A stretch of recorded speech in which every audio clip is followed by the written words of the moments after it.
gamed, and he and Dame Lionesse were so hot in burning love that they made their covenant at the 10th night after, that she should come to his bed. And, because he was wounded afore, he laid his armor and his sword nigh his bedside. Chapter XXIII. How the said knight came again the next night and was beheaded again, and how at the feast of Pentecost all the knights that Sir Gareth had overcome came and yielded them to King Arthur. Right as she promised she came, and she was not so soon in his bed but she espied an armed knight coming toward the bed, therewithal she warned Sir Gareth, and lightly through the good help of Dame Lionesse he was armed, and they hurtled together with great ire and malice all about the hall, and there was great light as it had been the number of 20 torches both before and behind, so that Sir Gareth strained him, so that his old wound brast again. A bleeding, but he was hot and courageous and took no keep, but with his great force he struck down that knight, and voided his helm, and struck off his head. Then he hewed the head in 100 pieces. And when he had done so he took up all those pieces, and threw them out at a window into the ditches of the castle, and by this done he was so faint that unnethes he might stand for bleeding. And by when he was almost unarmed he fell in a deadly swoon on the floor, and then Dame Lionesse cried so that Sir Gringamore heard, and when he came and found Sir Gareth in that plight he made great sorrow, and there he awaked Sir Gareth, and gave him a drink that relieved him wonderly well, but the sorrow that Dame Lionesse made there may no tongue tell, for she so fared with herself as she would have died. Right so came this damosel Lynette before them all, and she had fetched all the gobbets of the head that Sir Gareth had thrown out at a window, and there she anointed them as she had done tofore, and set them together again. Well, damosel Lynette, said Sir Gareth, I have not deserved all this despite that ye do unto me. Sir Knight, she said, I have nothing done but I will avow, and all that I have done shall be to your worship, and to us all. And then was Sir Gareth staunched of his bleeding. But the leeches said that there was no man that bare the life should heal him throughout of his wound but if they healed him that caused that stroke by enchantment. So leave we Sir Gareth there with Sir Gringamore and his sisters, and turn we unto King Arthur, that at the next feast of Pentecost held his feast, and there came the Green Knight with 50 knights, and yielded them all unto King Arthur. And so there came the Red Knight his brother, and yielded him to King Arthur, and 60 knights with him. Also there came the Blue Knight, brother to them, with 100 knights, and yielded them unto King Arthur. And the Green Knight's name was Pertolepe, and the Red Knight's name was Perimones, and the Blue Knight's name was Sir Persant of Ind.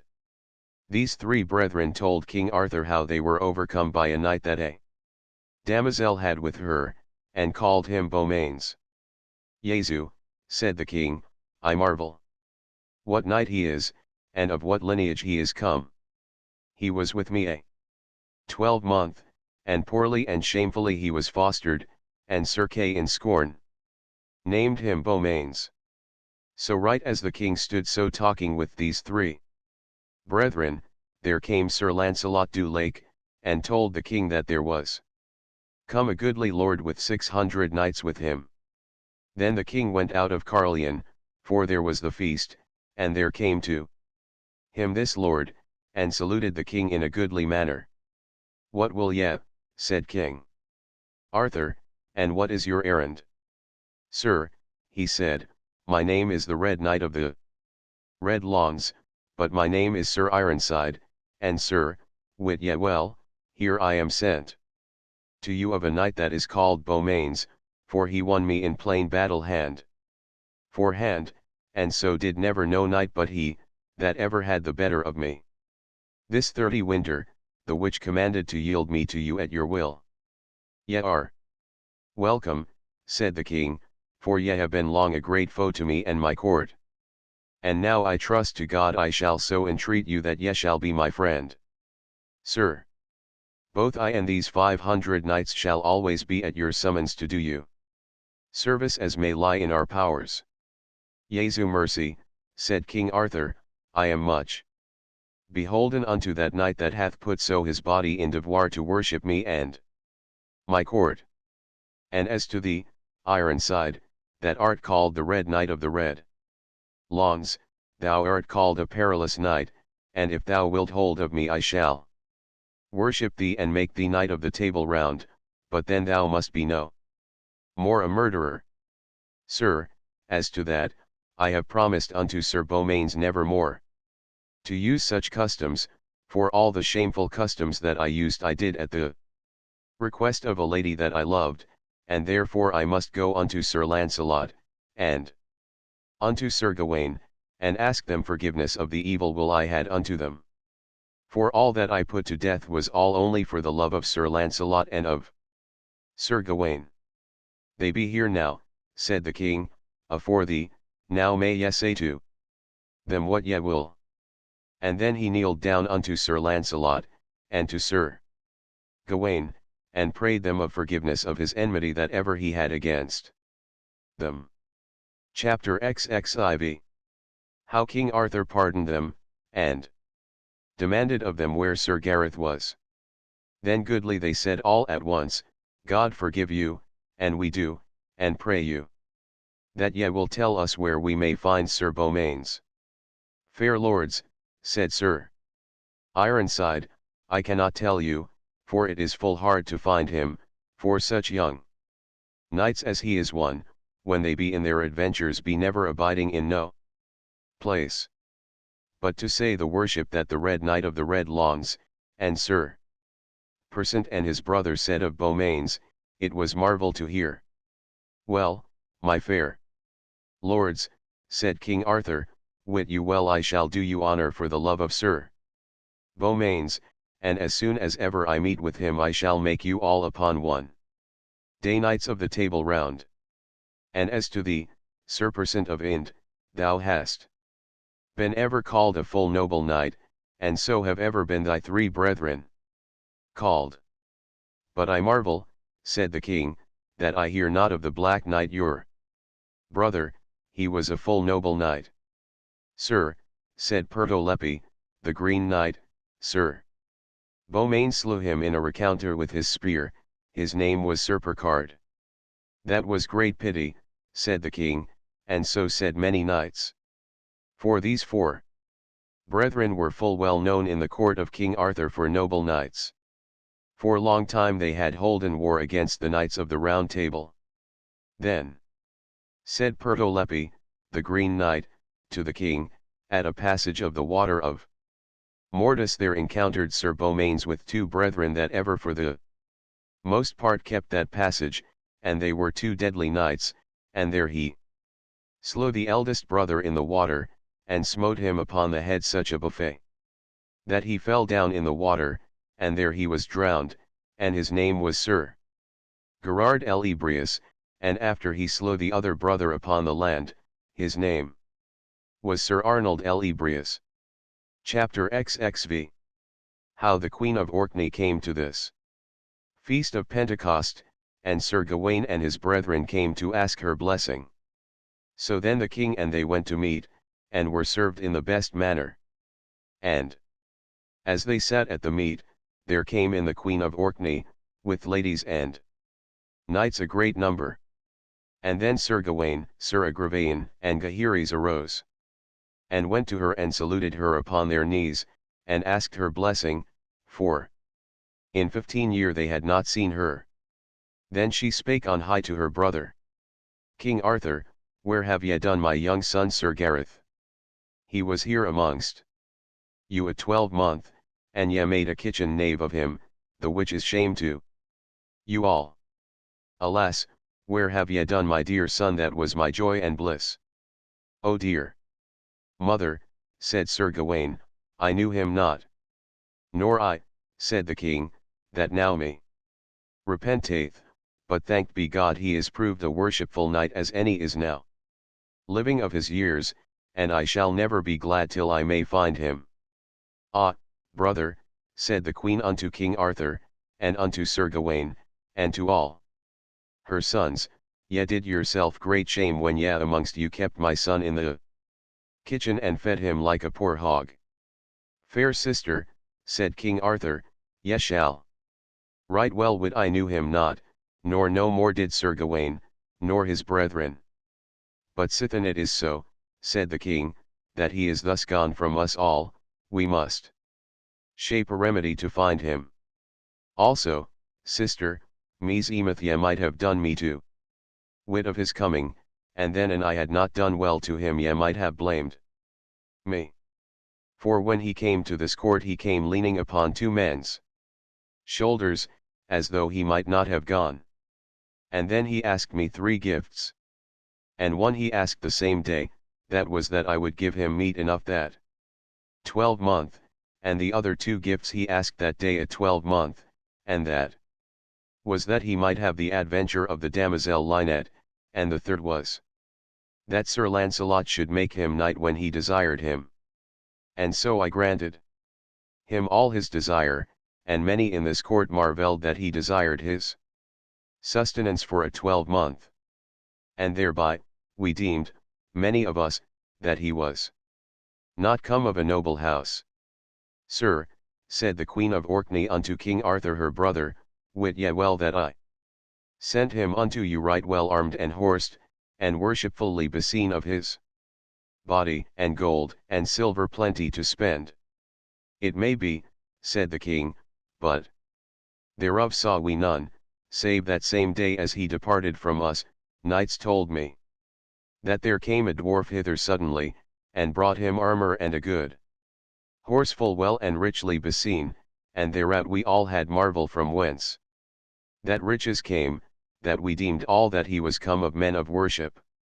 Brother, said the queen, all that ye say I believe, for ever sithen he was grown he was marvellously wit, and ever he was faithful and true of his promise. But I marvel, said she, that Sir Kay did mock him and scorn him, and gave him that name Beaumains, yet, Sir Kay, said the queen, named him more righteously than he weened, for I dare say an he be alive, he is as fair an handed man and well disposed as any is living.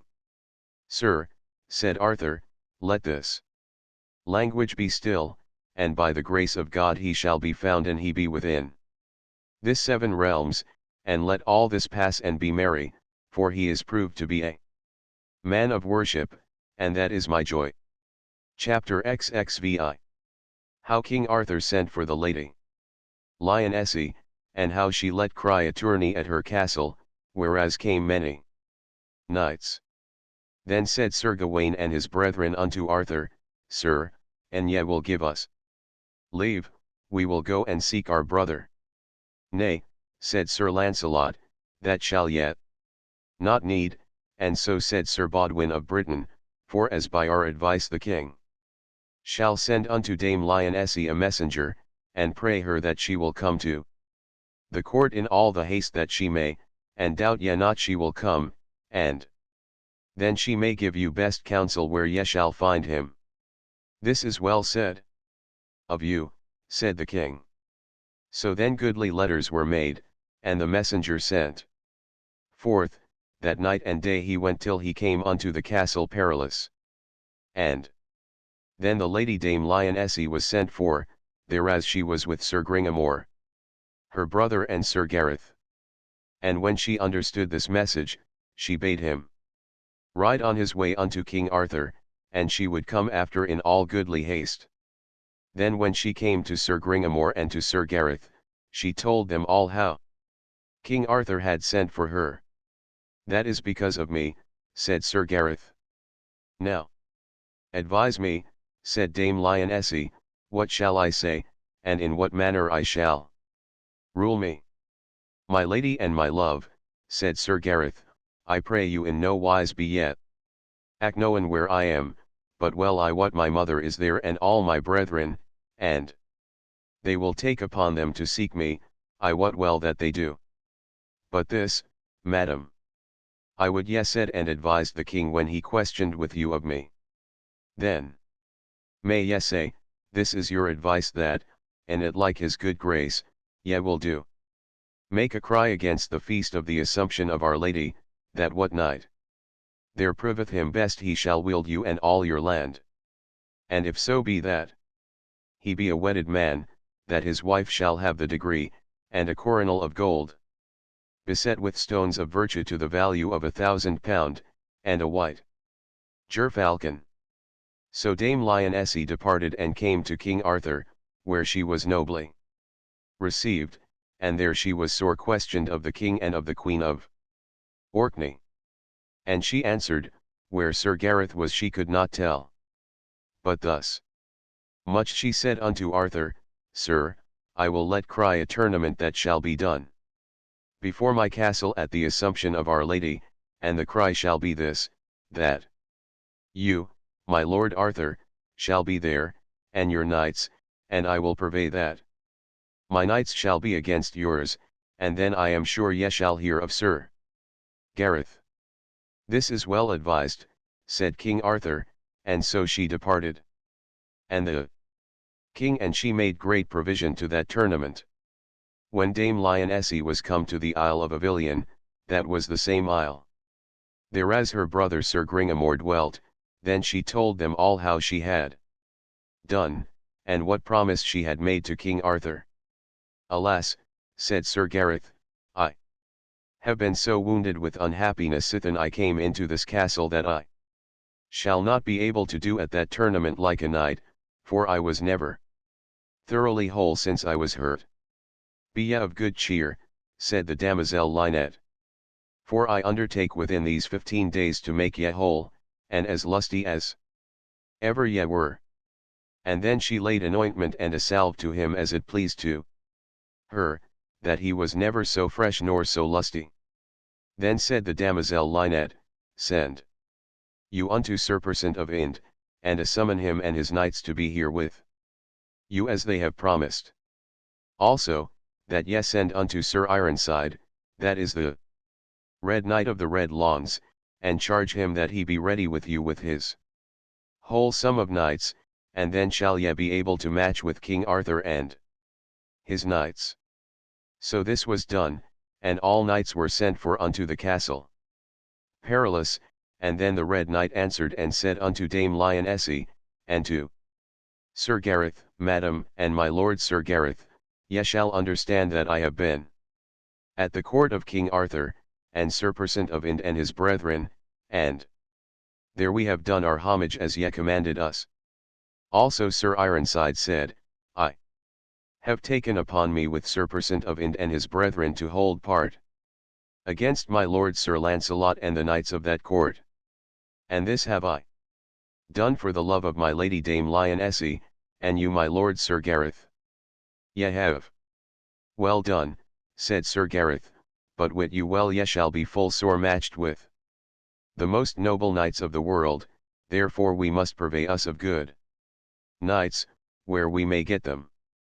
That is well said, said Sir Persant, and worshipfully.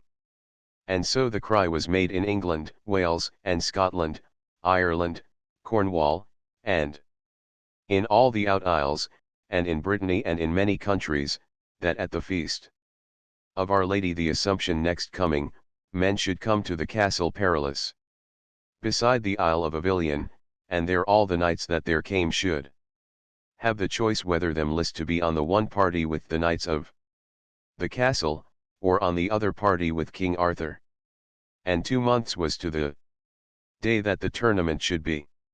And so there came many good knights that were at their large, and held them for the most part against King Arthur and his knights of the Round Table, and came in the side of them of the castle. 4. Sir Epinogras was the first, and he was the king's son of Northumberland. And Sir Palomides the Saracen was another, and Sir Saphira his brother, and Sir Segwarides his brother, but they were christened, and Sir Malagrin another. And Sir Brian de les Isles, a noble knight, and Sir Grummore Grummersum, a good knight of Scotland, and Sir Carados of the Dolorous Tower, a noble knight, and Sir Turquine his brother, and Sir Arnold and Sir Gauter, two brethren, good knights of Cornwall.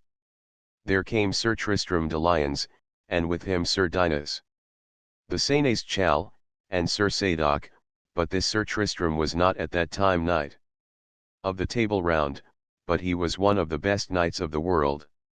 And so all these noble knights accompanied them with the lady of the castle, and with the Red Knight of the Red Lawns, but as for Sir Gareth, he would not take upon him more but as other mean knights. Chapter XXVII.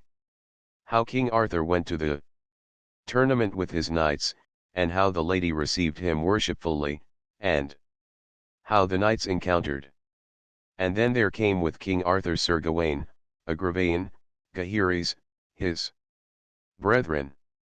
And then his nephews Sir Owain le Blanchemains, and Sir Aglovale, Sir Tor, Sir Percival de Galis, and Sir Lamorak de Galis.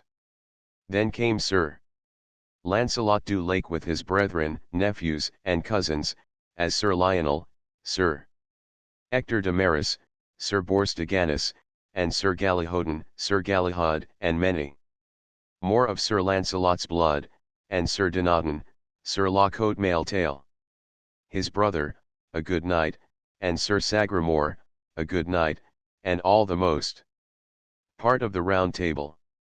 Also there came with King Arthur these knights, the King of Ireland, King Agwisance, and the King of Scotland, King Carados, and King Uriens of the land of Gore, and King Bagdemagus and his son Sir Meliaganus, and Sir Galahalt the noble prince.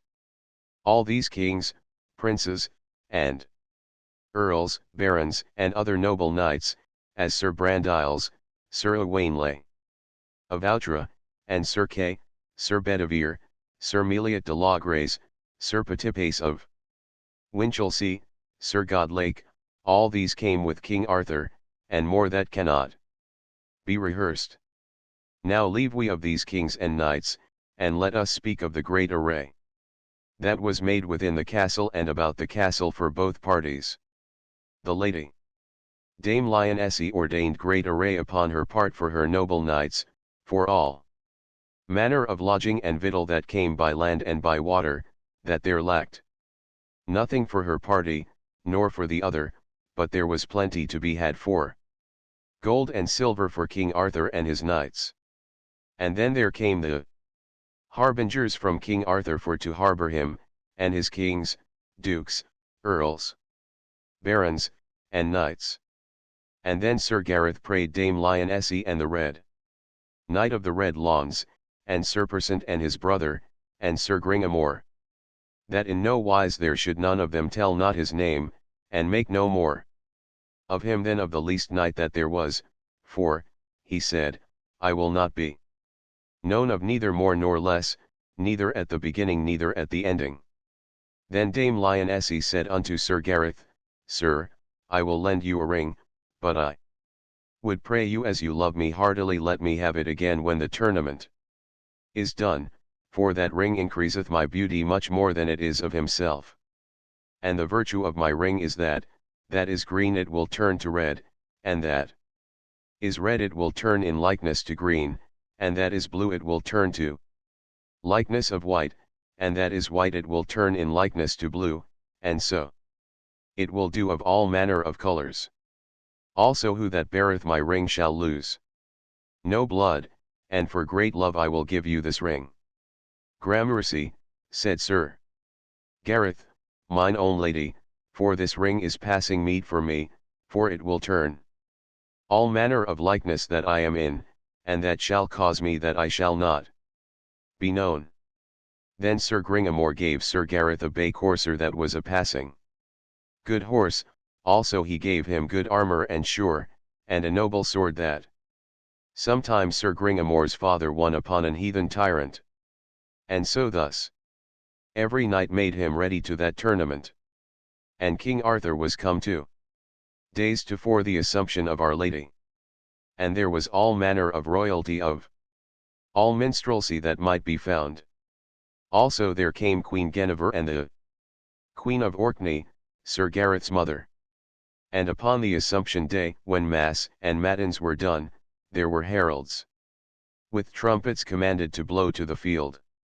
And so there came out Sir Epinogras, the king's son of Northumberland, from the castle, and there encountered with him Sir Sagramore le Desirous, and either of them brake their spears to their hands. And then came in Sir Palomides out of the castle, and there encountered with him Gawain, and either of them smote other so hard that both the good knights and their horses fell to the earth. And then knights of either party rescued their knights. And then came in Sir Saphira and Sir Segwarides, brethren to Sir Palomides, and there encountered Sir Agravain with Sir Saphira, and Sir Gaheris encountered with Sir Segwarides. So Sir Saphira smote down Agravain, Sir Gawain's brother, and Sir Segwarides, Sir Saphira's brother. And Sir Malagran, a knight of the castle, encountered with Sir Owain le Blanchemains, and there Sir Owain gave Sir Malagran a fall, that he had almost broke his neck. Chapter XXVII. How the knights bare them in the battle. Then Sir Brian de les Isles and Grummore Grummersum, knights of the castle, encountered with Sir Aglovale, and Sir Tor smote down Sir Grummore Grummersum to the earth. Then came in Sir Carados of the Dolorous Tower, and Sir Turquine, knights of the castle, and there encountered with them Sir Percival de Galis, and Sir Lamorac de Galis, that were two brethren. And there encountered Sir Percival with Sir Carados, and either brake their spears unto their hands, and then Sir Turquine with Sir Lamorac, and either of them smote down others, horse and all to the earth, and either parties rescued other, and horsed them again. And Sir Arnold and Sir Gauter, knights of the castle, encountered with Sir Brandiles and Sir Kay, and these four knights encountered mightily, and brake their spears to their hands. Then came in Sir Tristram, Sir Sadoc, and Sir Dinas, knights of the castle, and there encountered Sir Tristram with Sir Bedivere, and there Sir Bedivere was smitten to the earth both horse and man. And Sir Sadoc encountered with Sir Petipace, and there Sir Sadoc was overthrown. And there Owain le Avoutre smote down Sir Dinas, the Senes Chal. Then came in Sir Persant of Ind, a knight of the castle, and there encountered with him Sir Lancelot du Lake, and there he smote Sir Persant, horse and man, to the earth. Then came Sir Pertolepi from the castle, and there encountered with him Sir Lionel, and there Sir Pertolepi, the Green Knight, smote down Sir Lionel, brother to Sir Lancelot. All this was marked by noble heralds, who bare him best, and their names. And then came into the field Sir Perimones, the Red Knight, Sir Persant's brother, that was a knight of the castle, and he encountered with Sir Ector de Maris, and either smote other so hard that both their horses and they fell to the earth. And then came in the Red Knight of the Red Lawns, and Sir Gareth from the castle, and there encountered with them Sir Bors de Ganis and Sir Bleoberis, and there the Red Knight and Sir Bors either smote other so hard that their spears brast, and their horses fell grovelling to the earth. Then Sir Bleoberis brake his spear upon Sir Gareth, but of that stroke Sir Bleoberis fell to the earth. When Sir Galihodin saw that, he bade Sir Gareth keep him, and Sir Gareth smote him to the earth. Then Sir Galihud gat a spear to avenge his brother, and in the same wise Sir Gareth served him, and Sir Dinadan and his brother, Lockhote Mailtail, and Sir Sagramore le Desirous, and Sir Dodinas le Savage. All these he bare down with one spear. When King Agwisance of Ireland saw Sir Gareth fare so, he marvelled what he might be that one time seemed green, and another time, at his again coming, he seemed blue. And thus at every course that he rode to and fro he changed his colour, so that there might neither king nor knight have ready cognizance of him. Then Sir Agwisance, the King of Ireland, encountered with Sir Gareth, and there Sir Gareth smote him from his horse, saddle, and all. And then came King Carados of Scotland, and Sir Gareth smote him down horse and man. And in the same wise he served King Uriens of the land of Gore. And then came in Sir Bagdemagus, and Sir Gareth smote him down, horse and man, to the earth. And Bagdemagus' son, Meliganus, brake a spear upon Sir Gareth mightily and knightly. And then Sir Galahalt, the noble prince, cried on high, Knight with the many colours, well hast thou jousted, now make thee ready that I may joust with thee. Sir Gareth heard him, and he gat a great spear, and so they encountered together, and there the prince brake his spear, but Sir Gareth smote him upon the left side of the helm that he reeled here and there, and he had fallen down had not his men recovered him. So God me help, said King Arthur, that same knight with the many colours is a good knight. Wherefore the king called unto him Sir Lancelot, and prayed him to encounter with that knight. Sir, said Lancelot, I may well find in my heart for to forbear him as at this time, for he hath had travail enough this day. And when a good knight doth so well upon some day, it is no good knight's part to let him of his worship, and namely, when he seeth a knight hath done so great labour, for peradventure, said Sir Lancelot, his quarrel is here this day, and peradventure he is best beloved with this lady of all that be here. For I see well he paineth him and enforceth him to do great deeds, and therefore, said Sir Lancelot, as for me, this day he shall have the honour. Though it lay in my power to put him from it I would not. Chapter XXIX. Yet of the said tournament. Then when this was done there was drawing of swords, and then there began a sword tournament.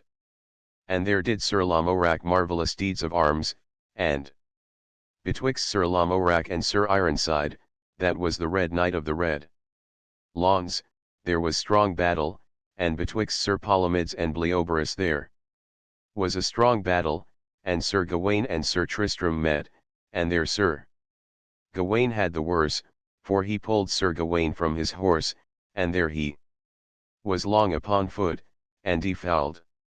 Then came in Sir Lancelot, and he smote Sir Turquine, and he him, and then came Sir Carados his brother, and both at once they assailed him, and he as the most noblest knight of the world worshipfully fought with them both, that all men wondered of the noblesse of Sir Lancelot. And then came in Sir Gareth, and knew that it was Sir Lancelot that fought with the two perilous knights. And then Sir Gareth came with his good horse and hurtled them in sunder, and no stroke would he smite to Sir Lancelot.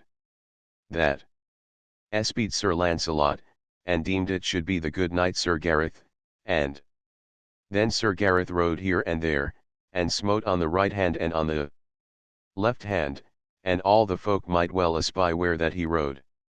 And by fortune he met with his brother Sir Gawain, and there he put Sir Gawain to the worse. For he put off his helm, and so he served 5 or 6 knights of the Round Table, that all men said he put him in the most pain, and best he did his devoir. For when Sir Tristram beheld him how he first jousted and after fought so well with the sword, then he rode unto Sir Ironside and to Sir Persant of Ind, and asked them, by their faith, what manner a knight is yonder knight that seemeth in so many divers colours? Truly, meseemeth, said Tristram, that he putteth himself in great pain, for he never ceaseth. Wot ye not what he is? Said Sir Ironside. No, said Sir Tristram. Then shall ye know that this is he that loveth the lady of the castle, and she him again, and this is he that won me when I besieged the lady of this castle, and this is he that won Sir Persant of Ind, and his 3 brethren. What is his name, said Sir Tristram, and of what blood is he come? He was called in the court of King Arthur, Beaumains. But his right name is Sir Gareth of Orkney, brother to Sir Gawain. By my head, said Sir Tristram, he is a good knight, and a big man of arms, and if he be young he shall prove a full noble knight.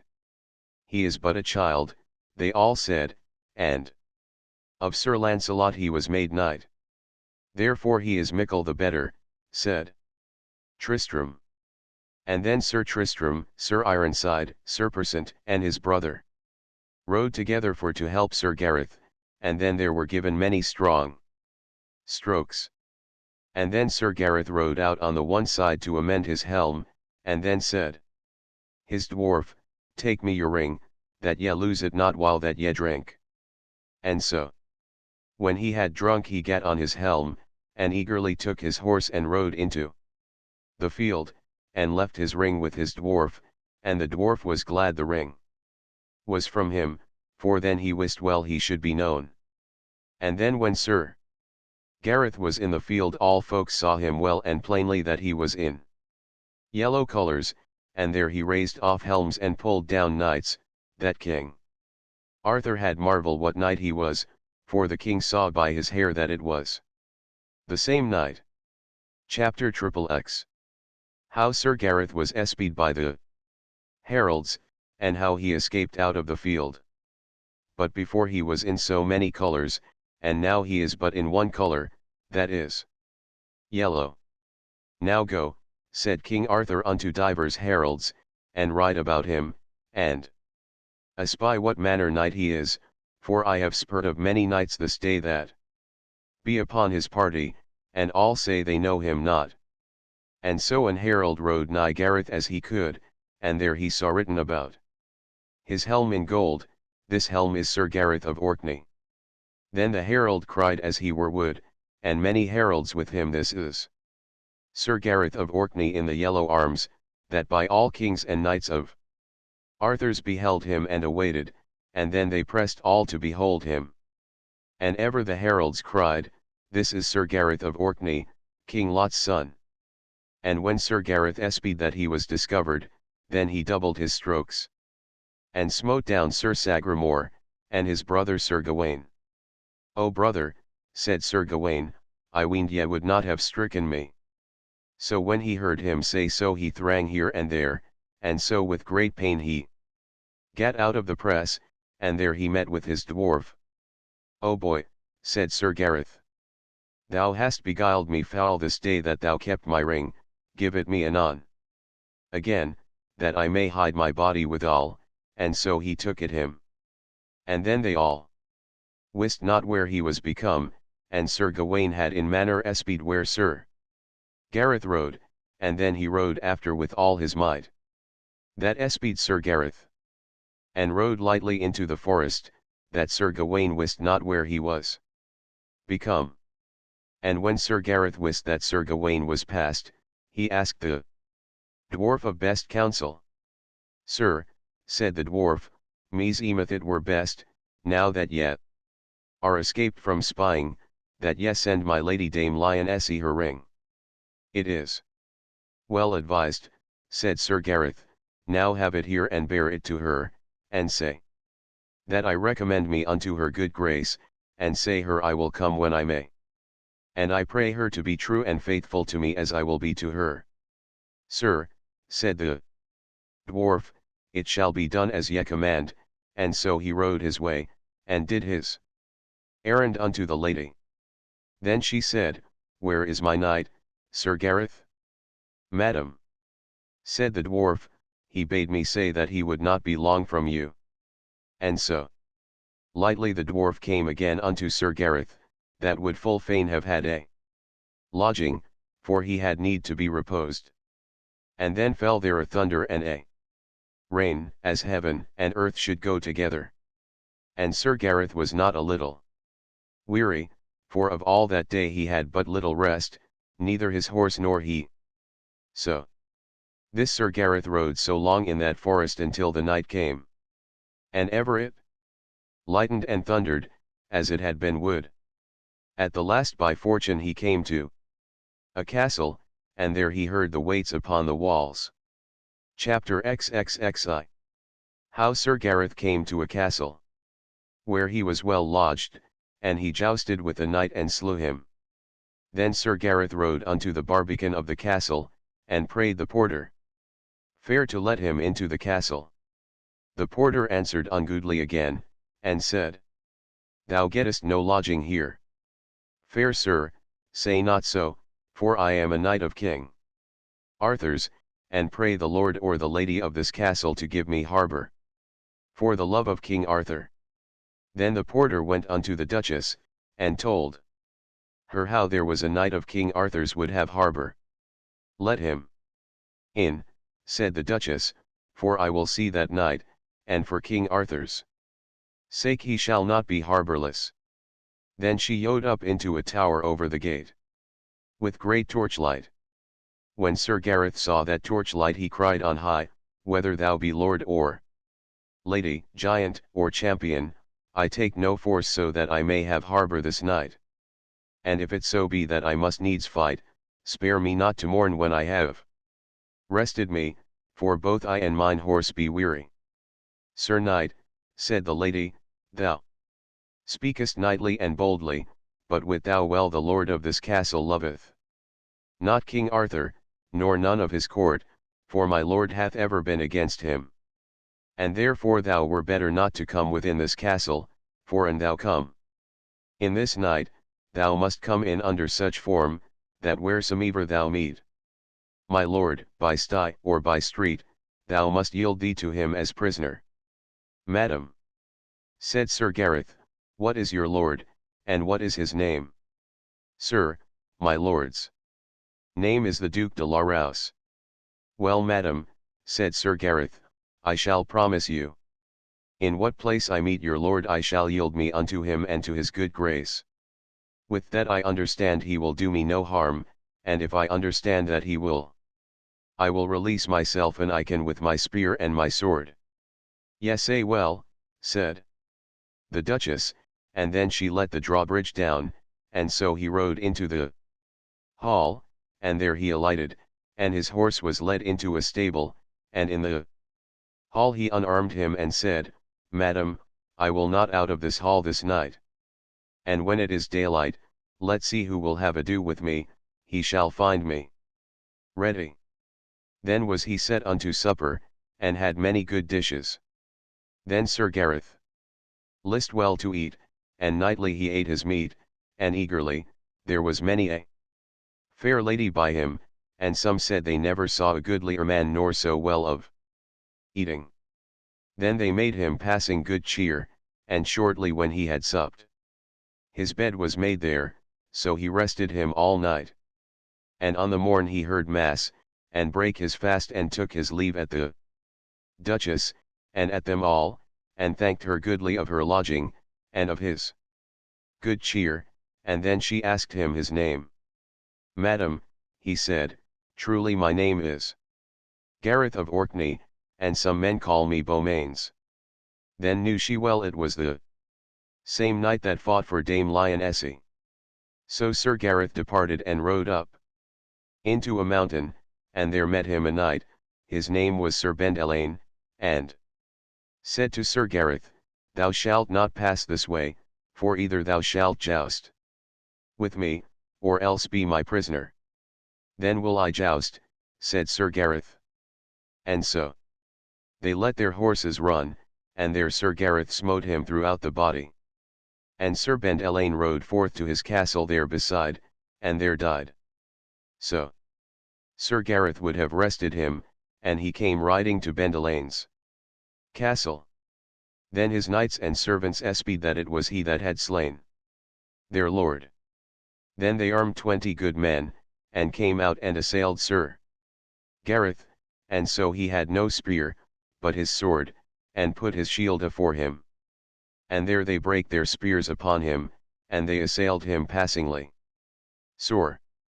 But ever Sir Gareth defended him as a knight. Chapter XXXII.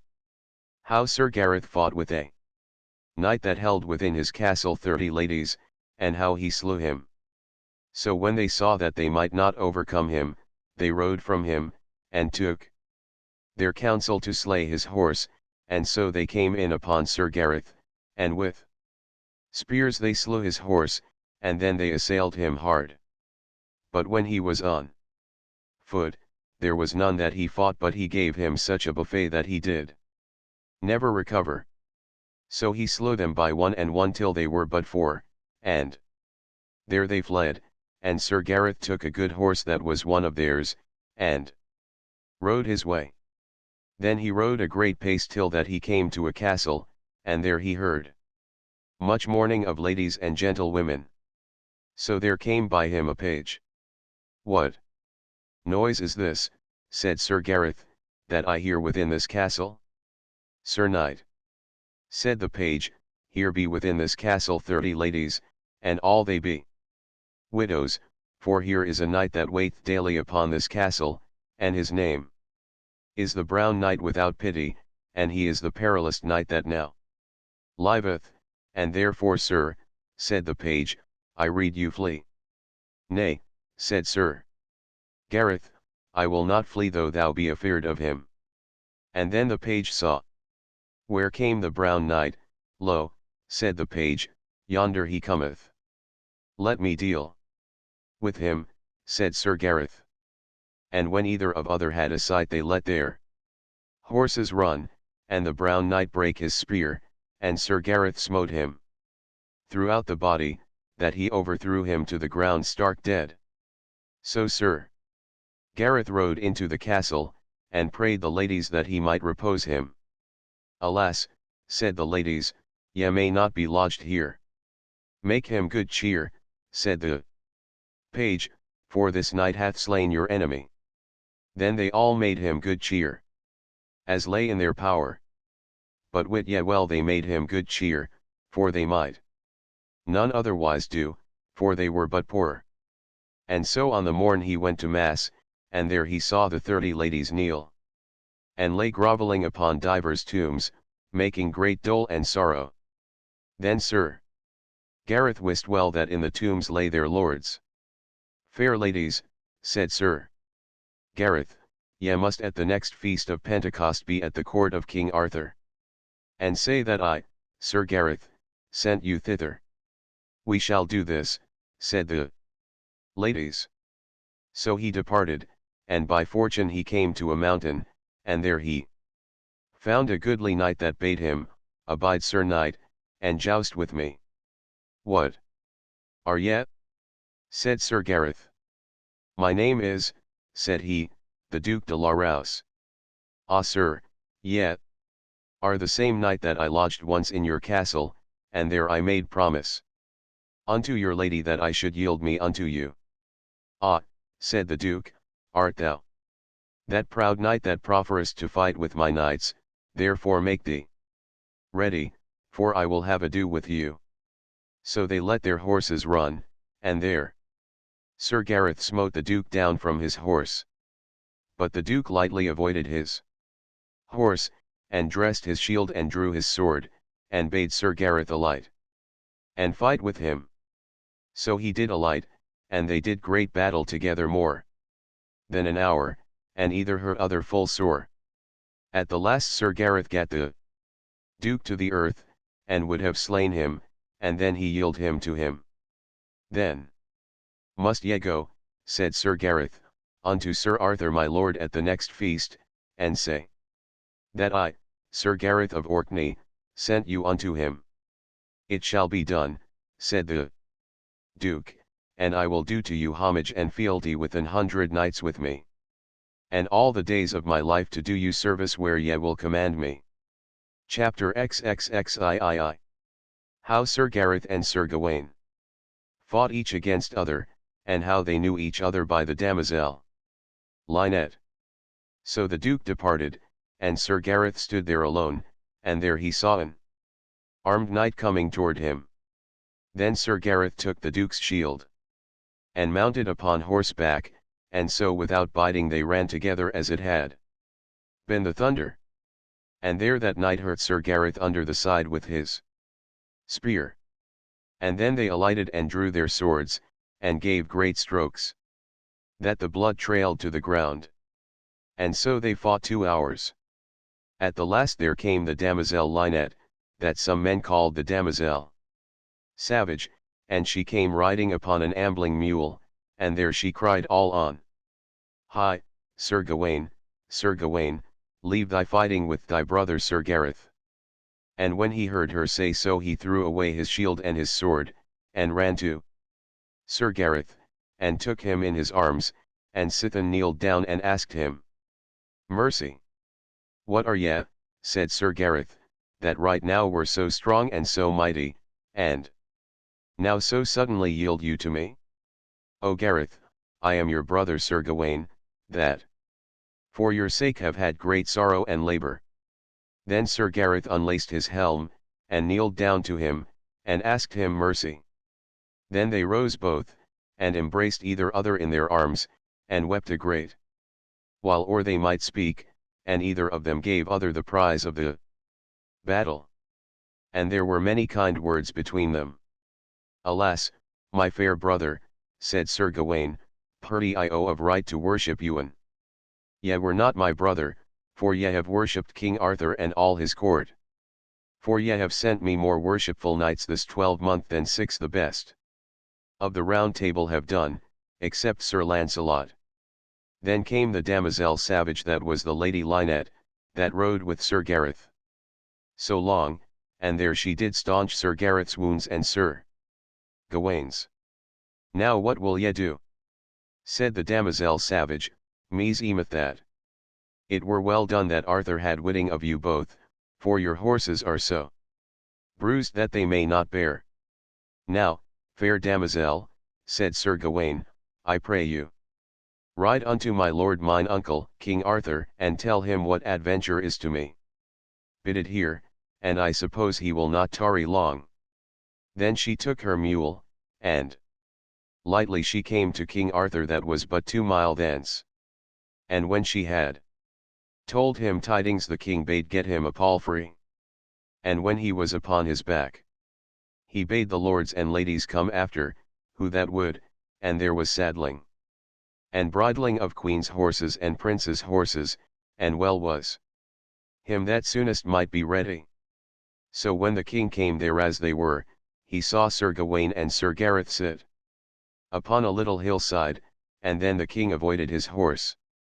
And when he came nigh Sir Gareth he would have spoken but he might not, and therewith he sank down in a swoon for gladness. And so they stirred unto their uncle, and required him of his good grace to be of good comfort. Wit ye well the king made great joy, and many a piteous complaint he made to Sir Gareth, and ever he wept as he had been a child. With that came his mother, the Queen of Orkney, Dame Morgause, and when she saw Sir Gareth readily in the visage she might not weep, but suddenly fell down in a swoon, and lay there a great while like as she had been dead. And then Sir Gareth recomforted his mother in such wise that she recovered and made good cheer. Then the king commanded that all manner of knights that were under his obeisance should make their lodging right there, for the love of his nephews. And so it was done, and all manner of purveyance purveyed, that there lacked nothing that might be gotten of tame nor wild for gold or silver. And then by the means of the damosel Savage Sir Gawain and Sir Gareth were healed of their wounds, and there they sojourned 8 days. Then said King Arthur unto the damosel Savage, I marvel that your sister, Dame Lionesse, cometh not here to me, and in especial that she cometh not to visit her knight, my nephew Sir Gareth, that hath had so much travail for her love. My lord, said the damosel Lynette, ye must of your good grace hold her excused.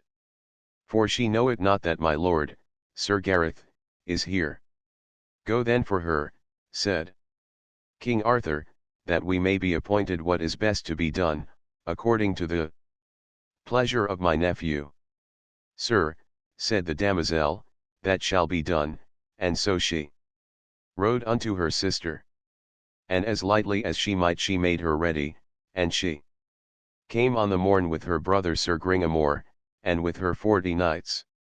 And so when she was come she had all the cheer that might be done, both of the king, and of many other kings and queens. Chapter 30.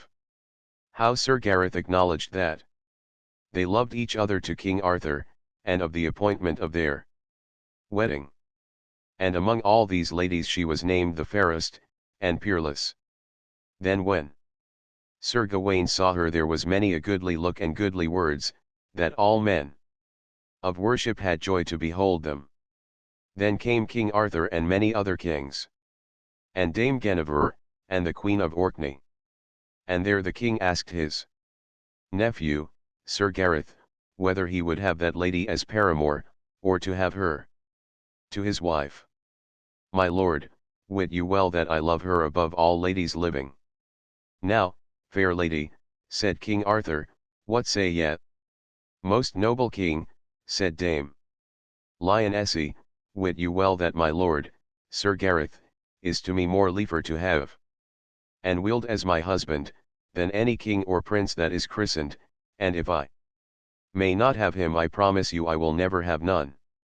For, my lord Arthur, said Dame Lionesse, wit ye well he is my first love, and he shall be the last.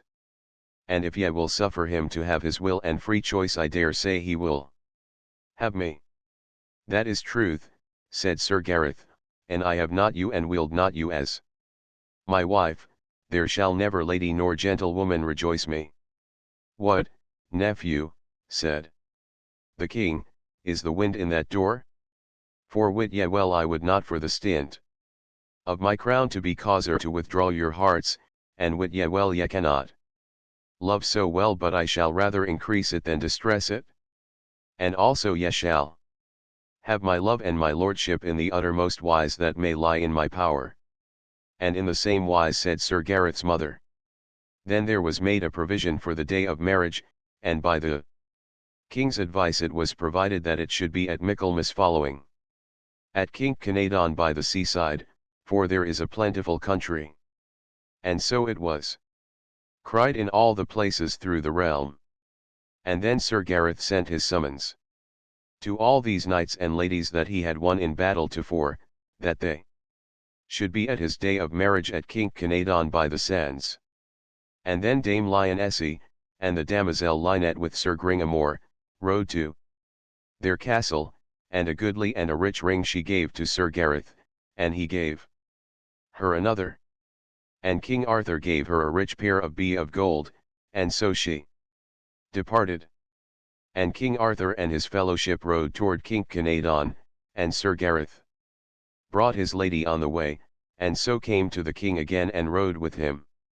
Lord, the great cheer that Sir Launcelot made of Sir Gareth and he of him, for there was never no knight that Sir Gareth loved so well as he did Sir Launcelot, and ever for the most part he would be in Sir Launcelot's company, for after Sir Gareth had espied Sir Gawaine's conditions, he withdrew himself from his brother, Sir Gawaine's, fellowship, for he was vengeable, and where he hated he would be avenged with murder, and that hated Sir Gareth. Chapter XXXV. Of the great royalty, and what officers were made at the feast of the wedding, and of the justs at the feast. So it drew fast to Michaelmas, and thither came Dame Lionesse, the lady of the Castle Perilous, and her sister, Dame Lynette, with Sir Gringamore, her brother, with them, for he had the conduct of these ladies. And there they were lodged at the device of King Arthur. And upon Michaelmas day the Bishop of Canterbury made the wedding betwixt Sir Gareth and the Lady Lionesse with great solemnity. And King Arthur made Gaheris to wed the damosel Savage, that was Dame Lynette. And King Arthur made Sir Agravaine to wed Dame Lioness' niece, a fair lady, her name was Dame Laurel. And so when this solemnization was done, then came in the Green Knight, Sir Pertolepe, with 30 knights, and there he did homage and fealty to Sir Gareth, and these knights to hold of him for evermore. Also Sir Pertolepe said, I pray you that at this feast I may be your chamberlain. With a good will, said Sir Gareth, sith it liked you to take so simple an office. Then came in the Red Knight, with 60 knights with him, and did to Sir Gareth homage and fealty, and all those knights to hold of him for evermore. And then this Sir Perimones prayed Sir Gareth to grant him to be his chief butler at that high feast. I will well, said Sir Gareth, that ye have this office, and it were better. Then came in Sir Persant of Ind, with 100 knights with him, and there he did homage and fealty, and all his knights should do him service, and hold their lands of him for ever, and there he prayed Sir Gareth to make him his sewer chief at the feast. I will well, said Sir Gareth, that ye have it, and it were better. Then came the Duke de la Rowse with 100 knights with him, and there he did homage and fealty to Sir Gareth, and so to hold their lands of him for ever. And he required Sir Gareth that he might serve him of the wine that day of that feast. I will well, said Sir Gareth, and it were better. Then came in the Red Knight of the Red Lawns, that was Sir Ironside. And he brought with him 300 knights, and there he did homage and fealty, and all these knights to hold their lands of him for ever. And then he asked Sir Gareth to be his carver. I will well, said Sir Gareth, and it please you. Then came into the court 30 ladies, and all they seemed widows, and those 30 ladies brought with them many fair gentlewomen. And all they kneeled down at once unto King Arthur and unto Sir Gareth, and there all those ladies told the king how Sir Gareth delivered them from the Dolorous Tower, and slew the Brown Knight without pity, and therefore we, and our heirs for evermore, will do homage unto Sir Gareth of Orkney. So then the kings and queens, princes, and earls, barons, and many bold knights, went unto meat, and well may ye wit. There were all manner of meat plenteously, all manner revels and games, with all manner of minstrelsy that was used in those days. Also there was great justs 3 days.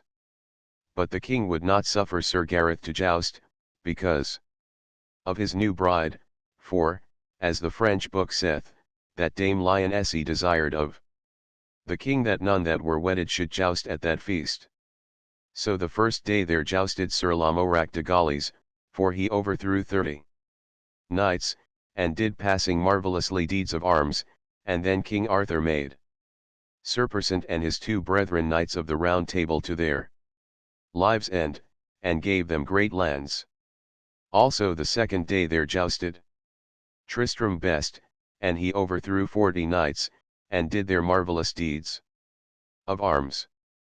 And there King Arthur made Ironside, that was the Red Knight of the Red Lawns, a knight of the Table Round to his life's end, and gave him great lands. The third day there jousted Sir Launcelot du Lake, and he overthrew 50 knights, and did many marvellous deeds of arms, that all men wondered on him.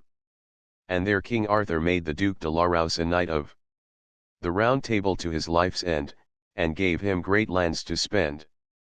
But when these justs were done, Sir Lamorak and Sir Tristram departed suddenly, and would not be known, for the which King Arthur and all the court were sore displeased. And so they held the court 40 days with great solemnity. And this Sir Gareth was a noble knight, and a well-ruled, and fair-languaged. Thus endeth this tale of Sir Gareth of Orkney that wedded Dame Lionesse of the Castle Perilous. And also Sir Gaheris wedded her sister, Dame Lynette, that was called the Damosel Sauvage. And Sir Agravaine wedded Dame Laurel, a fair lady. And great, and mighty lands with great riches gave with them King Arthur, that royally they might live till their lives' end. Here followeth the 8th book, the which is the first book of Sir Tristram de Lions, and who was his father and his mother, and how he was born and fostered, and how he was made knight. Book 8. Chapter I. How Sir Tristram de Lions was born. And how his mother died at his birth, wherefore she named him Tristram. It was a king that hight Meliodas, and he was lord and king of the country of Lions, and this Meliodas was a likely knight as any was that time living. And by fortune he wedded King Mark's sister of Cornwall, and she was called Elizabeth, that was called both good and fair. And at that time King Arthur reigned, and he was whole king of England, Wales, and Scotland, and of many other realms, howbeit there were many kings that were lords of many countries. But all they held their lands of King Arthur, for in Wales were 2 kings, and in the north were many kings, and in Cornwall and in the west were 2 kings. Also in Ireland were 2 or 3 kings, and all were under the obeisance of King Arthur. So was the king of France, and the king of Brittany, and all the lordships unto Rome. So when this King Meliodas had been with his wife, within a while she waxed great with child, and she was a full meek lady, and well she loved her lord. And he her again, so there was great joy betwixt them. Then there was a lady in that country that had loved King Meliodas long, and by no means she never could get his love, therefore she let ordain upon a day, as King Meliodas rode a hunting, for he was a great chaser, and there by an enchantment she made him chase and hard by himself alone till that he came to an old castle, and there anon he was taken prisoner by the lady that him loved. When Elizabeth, King Meliodas' wife, missed her lord, and she was nigh out of her wit, and also as great with child as she was, she took a gentlewoman with her, and ran into the forest to seek her lord. And when she was far in the forest she might no farther, for she began to travail fast of her child. And she had many grimly throes, her gentlewoman helped her all that she might, and so by miracle of our Lady of Heaven she was delivered with great pains. But she had taken such cold for the default of help that deep draughts of death took her, that needs she must die and depart out of this world, there was none other boat. And when this Queen Elizabeth saw that there was none other boat, then she made great dole, and said unto her gentlewoman, when ye see my lord, King Meliodas, recommend me unto him, and tell him what pains I endure here for his love, and how I must die here for his sake for default of good help, and let him wit that I am full sorry to depart out of this world from him, therefore pray him to be friend to my soul. Now let me see my little child, for whom I have had all this sorrow. And when she saw him she said thus, Ah, my little son, thou hast murdered thy mother, and therefore I suppose, thou that art a murderer so young, thou art full likely to be a manly man in thine age.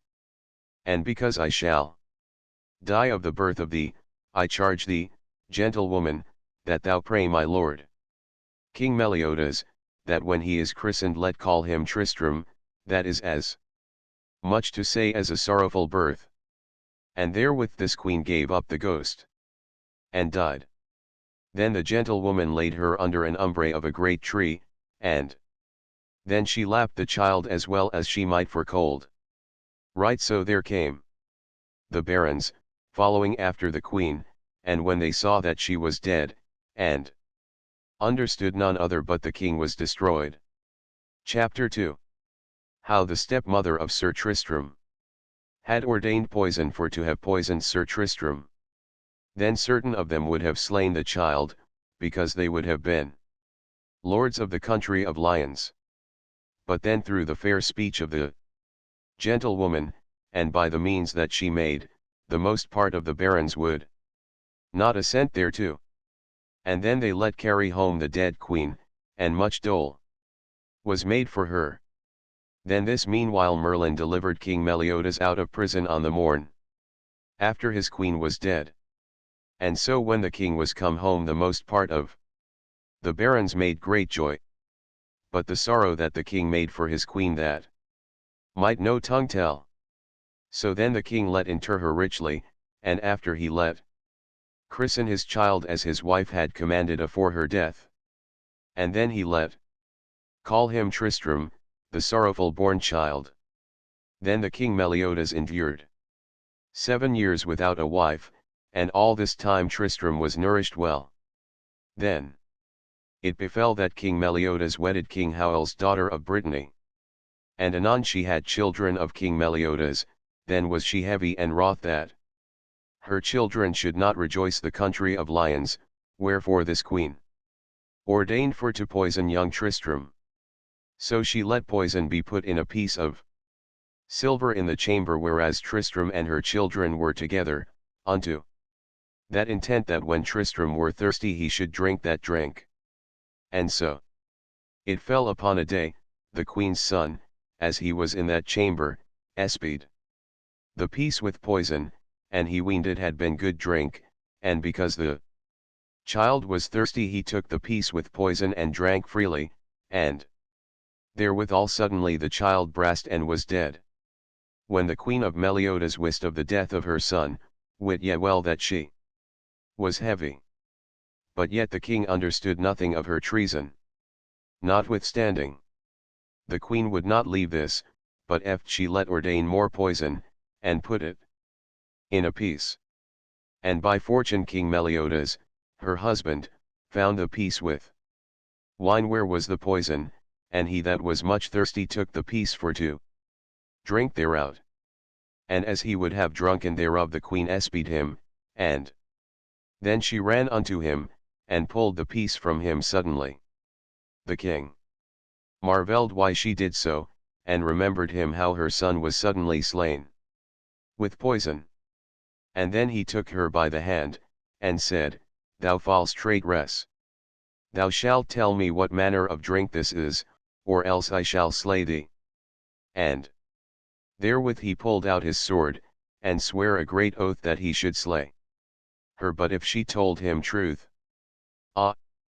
Mercy, my lord, said she, and I shall tell you all. And then she told him why she would have slain Tristram, because her children should rejoice his land. Well, said King Meliodas, and therefore shall ye have the law. And so she was condemned by the assent of the barons to be burnt, and then was there made a great fire, and right as she was at the fire to take her execution, young Tristram kneeled afore King Meliodas, and besought him to give him a boon. I will well, said the king again. Then said young Tristram, give me the life of thy queen, my stepmother.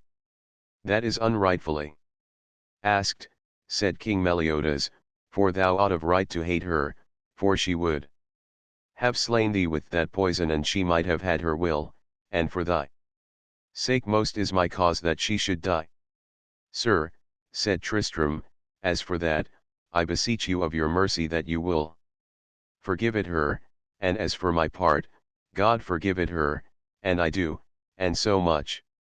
It liked your highness to grant me my boon, for God's love I require you. Hold your promise. Sithen it is so, said the king, I will that ye have her life.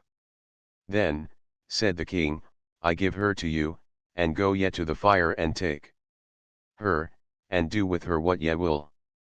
So Sir Tristram went to the fire, and by the commandment of the king delivered her from the death. But after that King Meliodas would never have ado with her, as at bed and board. But by the good means of young Tristram he made the king and her accorded. But then the king would not suffer young Tristram to abide no longer in his court. Chapter 3. How Sir Tristram was sent into France, and had one to govern him named Gouvernail, and how he learned to harp, hawk, and hunt.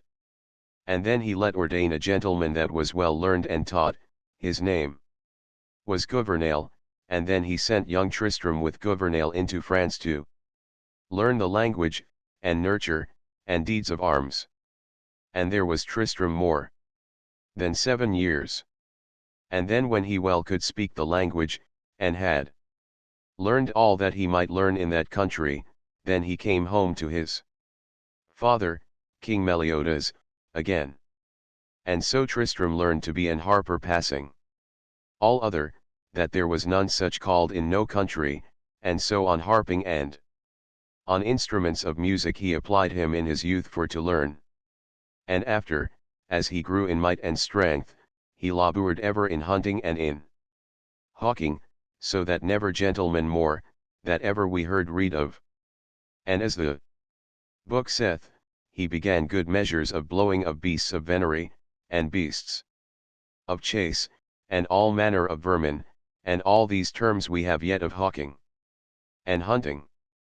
And therefore the book of venery, of hawking, and hunting, is called the book of Sir Tristram. Wherefore, as meseemeth, all gentlemen that bear old arms ought of right to honour Sir Tristram for the goodly terms that gentlemen have and use, and shall to the day of doom, that thereby in a manner all men of worship may dissever a gentleman from a yeoman, and from a yeoman a villain. For he that gentle is will draw him unto gentle taches, and to follow the customs of noble gentlemen. Thus Sir Tristram endured in Cornwall until he was big and strong, of the age of 18 years. And then the King Meliodas had great joy of Sir Tristram. And so had the Queen, his wife.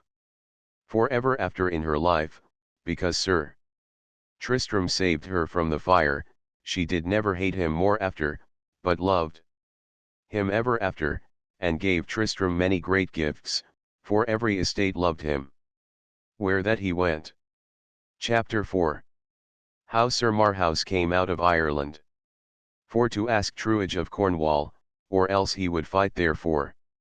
Then it befell that King Anguish of Ireland sent unto King Mark of Cornwall for his truage, that Cornwall had paid many winters. And all that time King Mark was behind of the truage for 7 years. And King Mark and his barons gave unto the messenger of Ireland these words and answer, that they would none pay.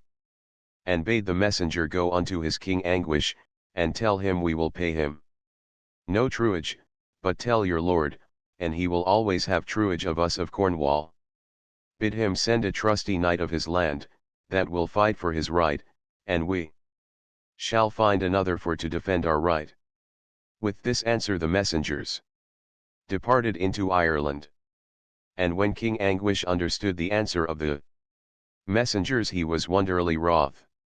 And then he called unto him Sir Marhaus, the good knight, that was nobly proved, and a knight of the Table Round. And this Marhaus was brother unto the Queen of Ireland. Then the king said thus, Fair brother, Sir Marhaus, I pray you go into Cornwall for my sake, and do battle for our truage that of right we ought to have, and whatsoever ye spend yet shall have sufficiently, more than ye shall need. Sir, said Marhaus, wit yet well that I shall not be loath to do battle in the right of you and your land, with the best knight of the Table Round, for I know them, for the most part, what be their deeds, and for to advance my deeds and to increase my worship I will right gladly go unto this journey for our right. So in all haste there was made purveyance for Sir Marhaus, and he had all things that to him needed, and so he departed out of Ireland, and arrived up in Cornwall even fast by the castle of Tintagel. And when King Mark understood that he was there arrived to fight for Ireland, then made King Mark great sorrow when he understood that the good and noble knight Sir Marhaus was come. For they knew no knight that durst have ado with him. For at that time Sir Marhaus was called one of the famousest and renowned knights of the world. And thus Sir Marhaus abode in the sea, and every day he sent unto King Mark for to pay the truage that was behind of 7 year, other else to find a knight to fight with him for the truage. This manner of message Sir Marhaus sent daily unto King Mark. Then they of Cornwall let make cries in every place, that what knight would fight for to save the truage of Cornwall, he should be rewarded so that he should fare the better, term of his life. Then some of the barons said to King Mark, and counselled him to send to the court of King Arthur for to seek Sir Lancelot du Lake, that was that time named for the marvelloust knight of all the world. Then there were some other barons that counselled the king not to do so, and said that it was labour in vain, because Sir Marhaus was a knight of the Round Table, therefore any of them will be loath to have ado with other. But if it were any knight at his own request would fight disguised and unknown. So the king and all his barons assented that it was no boat to seek any knight of the Round Table. This meanwhile came the language and the noise unto King Meliodas, how that Sir Marhaus abode battle fast by Tintagel, and how King Mark could find no manner knight to fight for him. When young Tristram heard of this, he was wroth, and sore ashamed that there durst no knight in Cornwall have ado with Sir Marhaus of Ireland. Chapter V. How Tristram enterprised the battle to fight for the truage of Cornwall, and how he was made knight. Therewithal Tristram went unto his father, King Meliodas, and asked him counsel. What was best to do for to recover Cornwall from truage? For, as meseemeth, said Sir Tristram, it were shame that Sir Marhaus, the Queen's brother of Ireland, should go away unless that he were foughten withal. As for that, said King Meliodas, wit you well, son Tristram, that Sir Marhaus is called one of the best knights of the world, and knight of the Table Round, and therefore I know no knight in this country that is able to match with him. Alas, said Sir Tristram, that I am not made knight, and if Sir Marhaus should thus depart into Ireland, God let me never have worship, and I were made knight I should match him. And sir, said Tristram, I pray you give me leave to ride to King Mark. And, so ye be not displeased, of King Mark will I be made knight. I will well, said King Meliodas, that ye be ruled as your courage will rule you. Then Sir Tristram thanked his father much. And then he made him ready to ride into Cornwall. In the meanwhile there came a messenger with letters of love from King Pharamond of France's daughter unto Sir Tristram, that were full piteous letters. And in them were written many complaints of love, but Sir Tristram had no joy of her letters nor regard unto her. Also she sent him a little brachet that was passing fair. But when the king's daughter understood that Sir Tristram would not love her, as the book saith, she died for sorrow. And then the same squire that brought the letter and the brachet came again unto Sir Tristram, as after ye shall hear in the tale. So this young Sir Tristram rode unto his King Mark of Cornwall. And when he came there he heard say that there would no knight fight with Sir Marhaus. Then yed Sir Tristram unto his and said, Sir, if ye will give me the order of knighthood, I will do battle with Sir Marhaus. What are ye? Said the king. And from whence be ye come? Sir, said Tristram, I come from King Meliodas that wedded your sister, and a gentleman wit ye well I am. King Mark beheld Sir Tristram and saw that he was but a young man of age, but he was passingly well made and big. Fair sir, said the king, what is your name, and where were ye born? Sir, said he again, my name is Tristram, and in the country of Lyons was I born. Ye say well, said the king, and if ye will do this battle I shall make you knight. Therefore I come to you, said Sir Tristram, and for none other cause. But then King Mark made him knight. And therewithal, anon as he had made him knight, he sent a messenger unto Sir Marhaus with letters that said that he had found a young knight ready for to take the battle to the uttermost. It may well be, said Sir Marhaus, but tell King Mark I will not fight with no knight. But he be of blood royal, that is to say, other king's son, other queen's son, born of a prince or princess. When King Mark understood that, he sent for Sir Tristram de Lions and told him what was the answer of Sir Marhaus. Then said Sir Tristram, sithen that he saith so, let him wit that I am come of father side and mother side of as noble blood as he is, for, sir, now shall ye know that I am King Meliodas' son, born of your own sister, Dame Elizabeth, that died in the forest in the birth of me. O Jesu, said King Mark, ye are welcome fair nephew to me. Then in all the haste the king let horse Sir Tristram, and armed him in the best manner that might be had or gotten for gold or silver. And then King Mark sent unto Sir Marhaus, and did him to wit that a better born man than he was himself should fight with him, and his name is Sir Tristram de Lions, gotten of King Meliodas, and born of King Mark's sister. Then was Sir Marhaus glad and blithe that he should fight with such a gentleman. And so by the assent of King Mark and of Sir Marhaus they let ordain that they should fight within an island nigh Sir Marhaus' ships, and so was Sir Tristram put into a vessel both his horse and he, and all that to him longed both for his body and for his horse. Sir Tristram lacked nothing. And when King Mark and his barons of Cornwall beheld how young Sir Tristram departed with such a carriage to fight for the right of Cornwall, there was neither man nor woman of worship but they wept to see and understand so young a knight to jeopardy himself for their right. Chapter 6. How Sir Tristram arrived into the island for to furnish the battle with Sir Marhaus.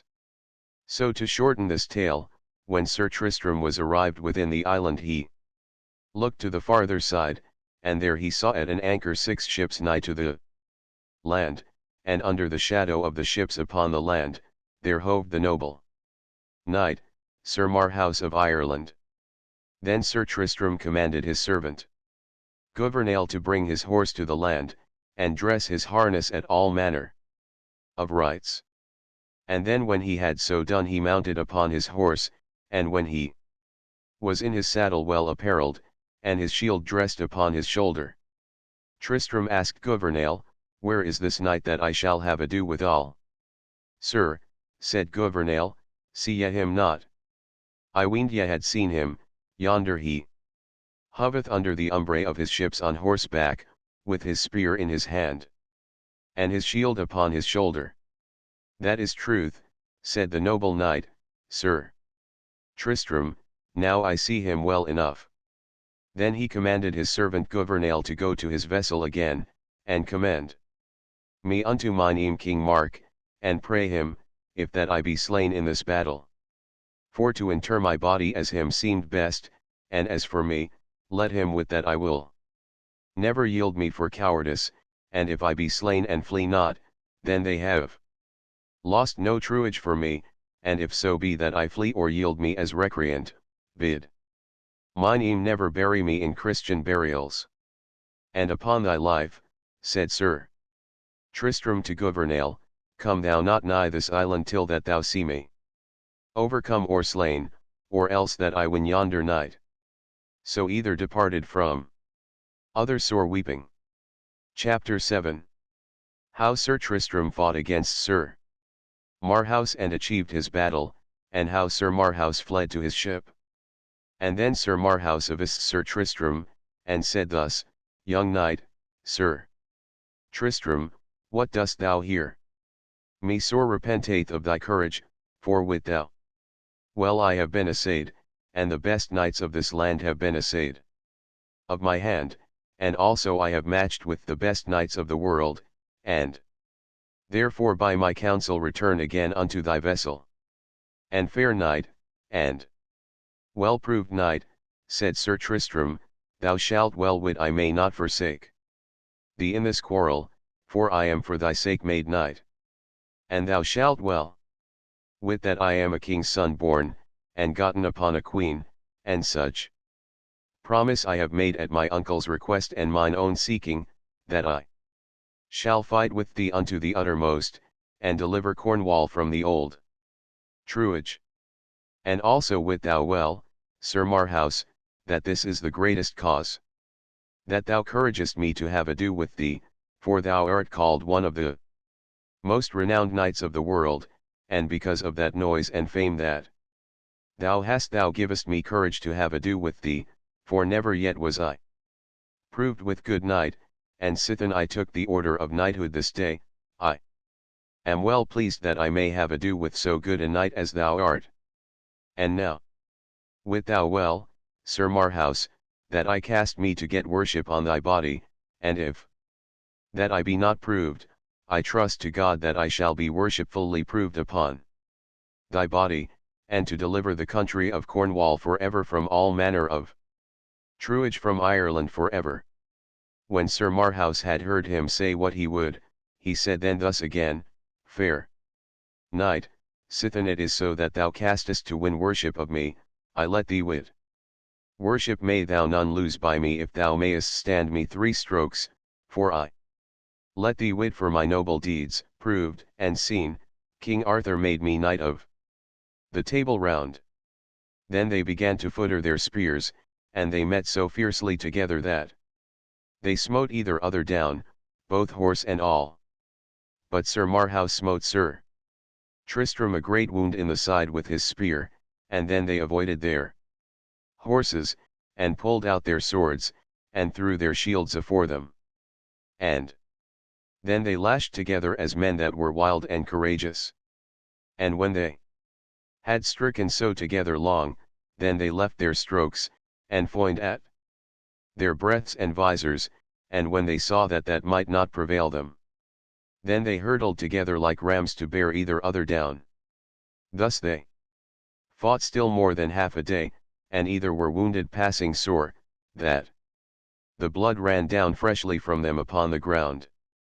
By then Sir Tristram waxed more fresher than Sir Marhaus, and better winded and bigger, and with a mighty stroke he smote Sir Marhaus upon the helm such a buffet that it went through his helm, and through the coif of steel, and through the brain-pan, and the sword stuck so fast in the helm and in his brain-pan that Sir Tristram pulled thrice at his sword or ever he might pull it out from his head, and there Marhaus fell down on his knees, the edge of Tristram's sword left in his brain-pan. And suddenly Sir Marhaus rose grovelling, and threw his sword and his shield from him, and so ran to his ships and fled his way, and Sir Tristram had ever his shield and his sword. And when Sir Tristram saw Sir Marhaus withdraw him, he said, Ah, Sir Knight of the Round Table, why withdrawest thou thee? Thou dost thyself and thy king great shame, for I am but a young knight, or now I was never proved, and rather than I should withdraw me from thee, I had rather be hewn in 100 pieces. Sir Marhaus answered no word but yet his way sore groaning. Well, Sir Knight, said Sir Tristram, I promise thee thy sword and thy shield shall be mine, and thy shield shall I wear in all places where I ride on mine adventures, and in the sight of King Arthur and all the Round Table. Chapter 8. How Sir Marhaus after that he was arrived in Ireland died of the stroke that Sir Tristram had given him, and how Tristram was hurt. Anon Sir Marhaus and his fellowship departed into Ireland. And as soon as he came to the king, his brother, he let search his wounds. And when his head was searched, a piece of Sir Tristram's sword was found therein, and might never be had out of his head for no surgeons, and so he died of Sir Tristram's sword, and that piece of the sword the queen, his sister, kept it for ever with her, for she thought to be revenged and she might. Now turn we again unto Sir Tristram, that was sore wounded, and full sore bled, that he might not within a little while, when he had taken cold, unneth stir him of his limbs. And then he set him down softly upon a little hill, and bled fast. Then anon came Gouvernail, his man, with his vessel, and the king and his barons came with procession against him. And when he was come unto the land, King Mark took him in his arms, and the king and Sir Dinas, the Seneschal, led Sir Tristram into the castle of Tintagel. And then was he searched in the best manner, and laid in his bed. And when King Mark saw his wounds he wept heartily, and so did all his lords. So God me help, said King Mark, I would not for all my lands that my nephew died. So Sir Tristram lay there a month and more, and ever he was like to die of that stroke that Sir Marhaus smote him. First with the spear. For, as the French book saith, the spear's head was envenomed, that Sir Tristram might not be whole. Then was King Mark and all his barons passing heavy, for they deemed none other but that Sir Tristram should not recover. Then the king let send after all manner of leeches and surgeons, both unto men and women, and there was none that would behold him the life. Then came there a lady that was a right wise lady, and she said plainly unto King Mark, and to Sir Tristram, and to all his barons, that he should never be whole but if Sir Tristram went in the same country that the venom came from. And in that country should he be holpen or else never. Thus said the lady unto the king. When King Mark understood that, he let purvey for Sir Tristram a fair vessel, well victualled, and therein was put Sir Tristram, and Gouvernail with him, and Sir Tristram took his harp with him, and so he was put into the sea to sail into Ireland, and so by good fortune he arrived up in Ireland, even fast by a castle where the king and the queen was, and at his arrival he sat and harped. In his bed a merry lay, such one heard they never none in Ireland before that time. And when it was told the king and the queen of such a knight that was such an harper, anon the king sent for him, and let search his wounds, and then asked him his name. Then he answered, I am of the country of lions, and my name is Tramtrist, that thus was wounded in a battle as I fought for a lady's right. So God me help, said King Anguish, ye shall have all the help in this land that ye may have here, but I let you wit, in Cornwall I had a great loss, as ever had king, for there I lost the best knight of the world, his name was Marhaus, a full noble knight, and knight of the Table Round, and there he told Sir Tristram wherefore Sir Marhaus was slain. Sir Tristram made semblant as he had been sorry, and better knew he how it was than the king. Chapter 9. How Sir Tristram was put to the keeping of La Belle Isoud first for to be healed of his wound. Then the king for great favour made Tramtrist to be put in his daughter's ward and keeping, because she was a noble surgeon. And when she had searched him she found in the bottom of his wound that therein was poison, and so she healed him within a while, and therefore Tramtrist cast great love to La Belle Isoud, for she was at that time the fairest maid and lady of the world. And there Tramtrist learned her to harp, and she began to have a great fantasy unto him. And at that time Sir Palomides, the Saracen, was in that country, and well cherished with the king and the queen. And every day Sir Palomides drew unto La Belle Isoud and proffered her many gifts, for he loved her passingly well. All that espied Tramtrist, and full well knew he Sir Palomides for a noble knight, and a mighty man. And wit you well Sir Tramtrist had great despite at Sir Palomides, for La Belle Isoud told Tramtrist that Palomides was in will to be christened for her sake. Thus was there great envy betwixt Tramtrist and Sir Palomides. Then it befell that King Anguish let cry a great justs and a great tournament for a lady that was called the Lady of the Lawns, and she was nigh cousin unto the king. And what man won her, 3 days after he should wed her and have all her lands. This cry was made in England, Wales, Scotland, and also in France, and in Brittany. It befell upon a day La Belle Isoud came unto Sir Tramtrist, and told him of this tournament. He answered and said, Fair lady, I am but a feeble knight, and but late I had been dead had not your good ladyship been now, Fair lady, what would ye I should do in this matter? Well ye what, my lady? That I may not joust. Ah, Tramtrist, said La Belle Isoude, why will ye not have ado at that tournament?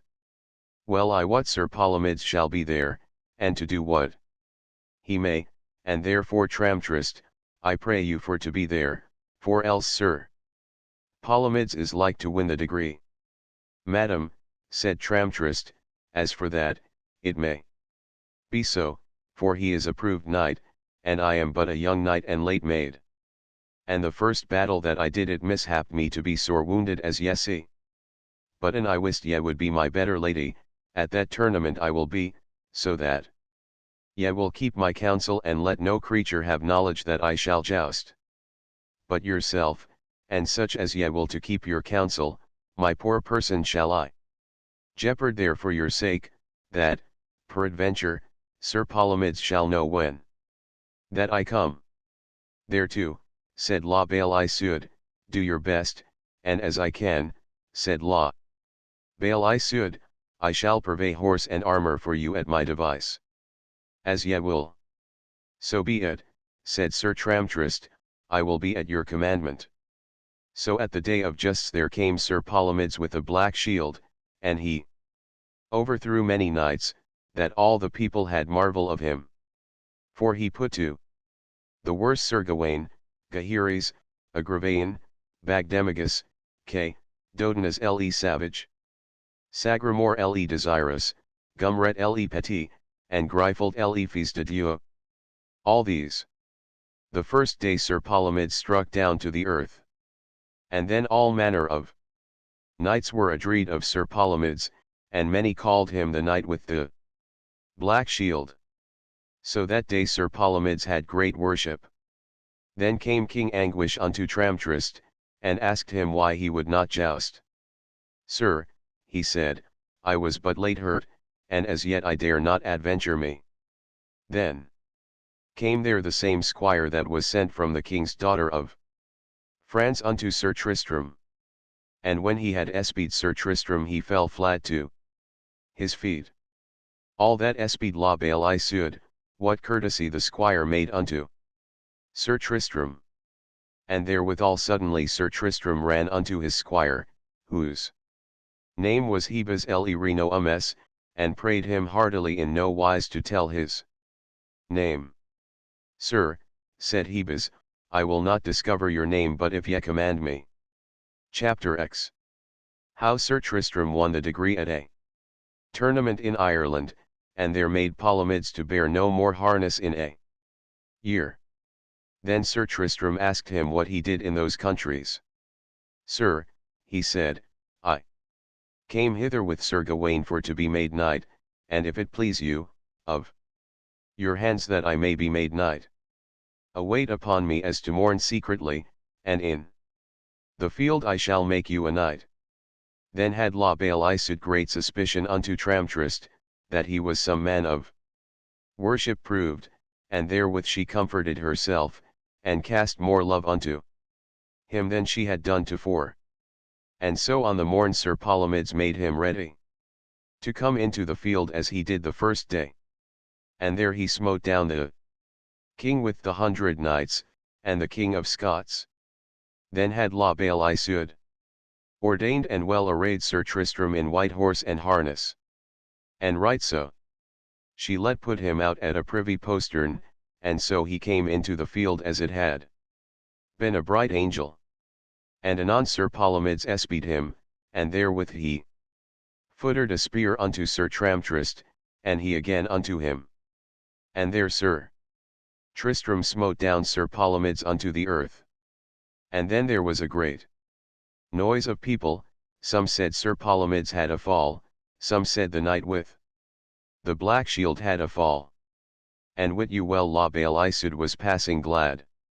And then Sir Gawain and his fellows 9 had marvel what knight it might be that had smitten down Sir Palomides.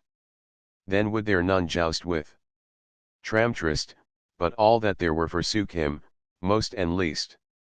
Then Sir Tristram made Hebes a knight, and caused him to put himself forth, and did Right well that day. So after Sir Hebes held him with Sir Tristram.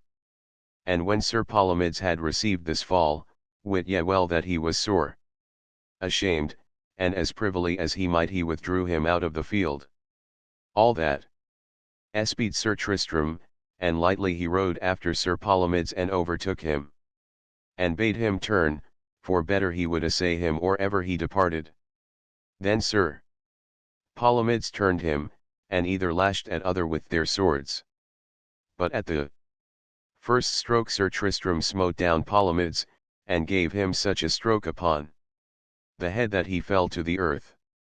So then Tristram bade yield him, and do his commandment, or else he would slay him. When Sir Palomides beheld his countenance, he dread his buffets so, that he granted all his askings. Well said Sir Tristram, this shall be your charge. First, upon pain of your life that ye forsake my lady La Belle Isoud, and in no manner wise that ye draw not to her. Also this 12 month and a day that ye bear none armor nor none harness of war. Now promise me this, or here shalt thou die. Alas, said Palomides, for ever am I ashamed. Then he sware as Sir Tristram had commanded him. Then for despite and anger Sir Palomides cut off his harness, and threw them away. And so Sir Tristram turned again to the castle where was La Belle Isoud, and by the way he met with a damosel that asked after Sir Lancelot, that won the Dolorous guard worshipfully, and this damosel asked Sir Tristram what he was. For it was told her that it was he that smote down Sir Palomides, by whom the 10 knights of King Arthur's were smitten down. Then the damosel prayed Sir Tristram to tell her what he was, and whether that he were Sir Lancelot du Lake, for she deemed that there was no knight in the world might do such deeds of arms but if it were Lancelot. Fair damosel, said Sir Tristram, wit ye well that I am not Sir Lancelot, for I was never of such prowess, but in God is all. That he may make me as good a knight as the good knight Sir Lancelot. Now, gentle knight, said she, put up thy visor, and when she beheld his visage she thought she saw never a better man's visage, nor a better faring knight. And then when the damosel knew certainly that he was not Sir Lancelot, then she took her leave, and departed from him. And then Sir Tristram rode privily unto the postern, where kept him La Belle Isoud, and there she made him good cheer, and thanked God of his good speed. So anon, within a while the king and the queen understood that it was Tramtris that smote down Sir Palomides. Then was he much made of, more than he was before. Chapter 11. How the queen espied that Sir Tristram had slain her brother Sir Marhaus by his sword, and in what jeopardy he was. Thus was Sir Tramtris long there well cherished with the king and the queen, and namely with La Belle Isoud. So upon a day the queen and La Belle Isoud made a bane for Sir Tramtrist. And when he was in his bane the queen and Isoud, her daughter, roamed up and down in the chamber, and there whiles Gouvernail and Hebes attended upon Tramtrist, and the queen beheld his sword there as it lay upon his bed. And then by unhap the queen drew out his sword and beheld it a long while, and both they thought it a passing fair sword, but within a foot and an half of the point there was a great piece thereof outbroken of the edge. And when the queen espied that gap in the sword, she remembered her of a piece of a sword that was found in the brainpan of Sir Marhaus, the good knight that was her brother. Alas then, said she unto her daughter, La Belle Isoud, this is the same traitor knight that slew my brother, thy name. When Isoud heard her say so she was passing sore abashed, for passing well she loved Tramtrist, and full well she knew the cruelness of her mother the queen. Anon therewithal the queen went unto her own chamber, and sought her coffer. And there she took out the piece or the sword that was pulled out of Sir Marhouse had after that he was dead. And then she ran with that piece of iron to the sword that lay upon the bed. And when she put that piece of steel and iron unto the sword, it was as meet as it might be when it was new broken. And then the queen gripped that sword in her hand fiercely, and with all her might she ran straight upon Tramtrist where he sat in his bane, and there she had rived him through had not Sir Hebes gotten her in his arms, and pulled the sword from her, and else she had thrust him through. Then when she was let of her evil will she ran to the King Anguish, her husband, and said on her knees, O my lord, here have ye in your house that traitor knight that slew my brother and your servant, that noble knight, Sir Marhouse. Who is that, said King Anguish, and where is he? Sir, she said, it is Sir Tramtrist, the same knight that my daughter healed. Alas, said the king. Therefore am I right heavy, for he is a full noble knight as ever I saw in field. But I charge you, said the king to the queen, that ye have not ado with that knight, but let me deal with him. Then the king went into the chamber unto Sir Tramtrist, and then was he gone unto his chamber, and the king found him already armed to mount upon his horse. When the king saw him already armed to go unto horseback, the king said, Nay, Tramtrist, it will not avail to compare thee against me, but thus much I shall do for my worship and for thy love, in so much as thou art within my court it were no worship for me to slay thee, therefore upon this condition I will give thee leave for to depart from this court in safety, so thou wilt tell me who was thy father, and what is thy name, and if thou slew Sir Marhouse, my brother. Chapter 12. How Sir Tristram departed from the king and La Belle Isoud out of Ireland for to come into Cornwall. Sir, said Tristram, now I shall tell you all the truth. My father's name is Sir Meliodas, King of Lions, and my mother hight Elizabeth, that was sister unto King Mark of Cornwall, and my mother died of me in the forest, and because thereof she commanded, or she died, that when I were christened they should christen me Tristram, and because I would not be known in this country I turned my name and let me call Tramtrist, and for the truage of Cornwall I fought for my aim's sake, and for the right of Cornwall that ye had posseed many years. And wit ye well, said Tristram unto the king, I did the battle for the love of mine uncle, King Mark, and for the love of the country of Cornwall, and for to increase mine honor, for that same day that I fought with Sir Marhouse I was made knight, and never or then did I battle with no knight, and from me he went alive, and left his shield and his sword behind. So God me help, said the king, I may not say but ye did as a knight should, and it was your part to do for your quarrel, and to increase your worship as a knight should, howbeit I may not maintain you in this country with my worship, unless that I should displease my barons, and my wife and her kin. Sir, said Tristram, I thank you of your good lordship that I have had with you here, and the great goodness my lady, your daughter, hath shewed me, and therefore, said Sir Tristram, it may so happen that ye shall win more by my life than by my death, for in the parts of England it may happen I may do you service at some season, that ye shall be glad that ever ye shewed me your good lordship. With more I promise you as I am true knight, that in all places I shall be my lady, your daughter's servant and knight in right and in wrong, and I shall never fail her, to do as much as a knight may do. Also I beseech your good grace that I may take my leave at my lady, your daughter, and at all the barons and knights. I will well, said the king.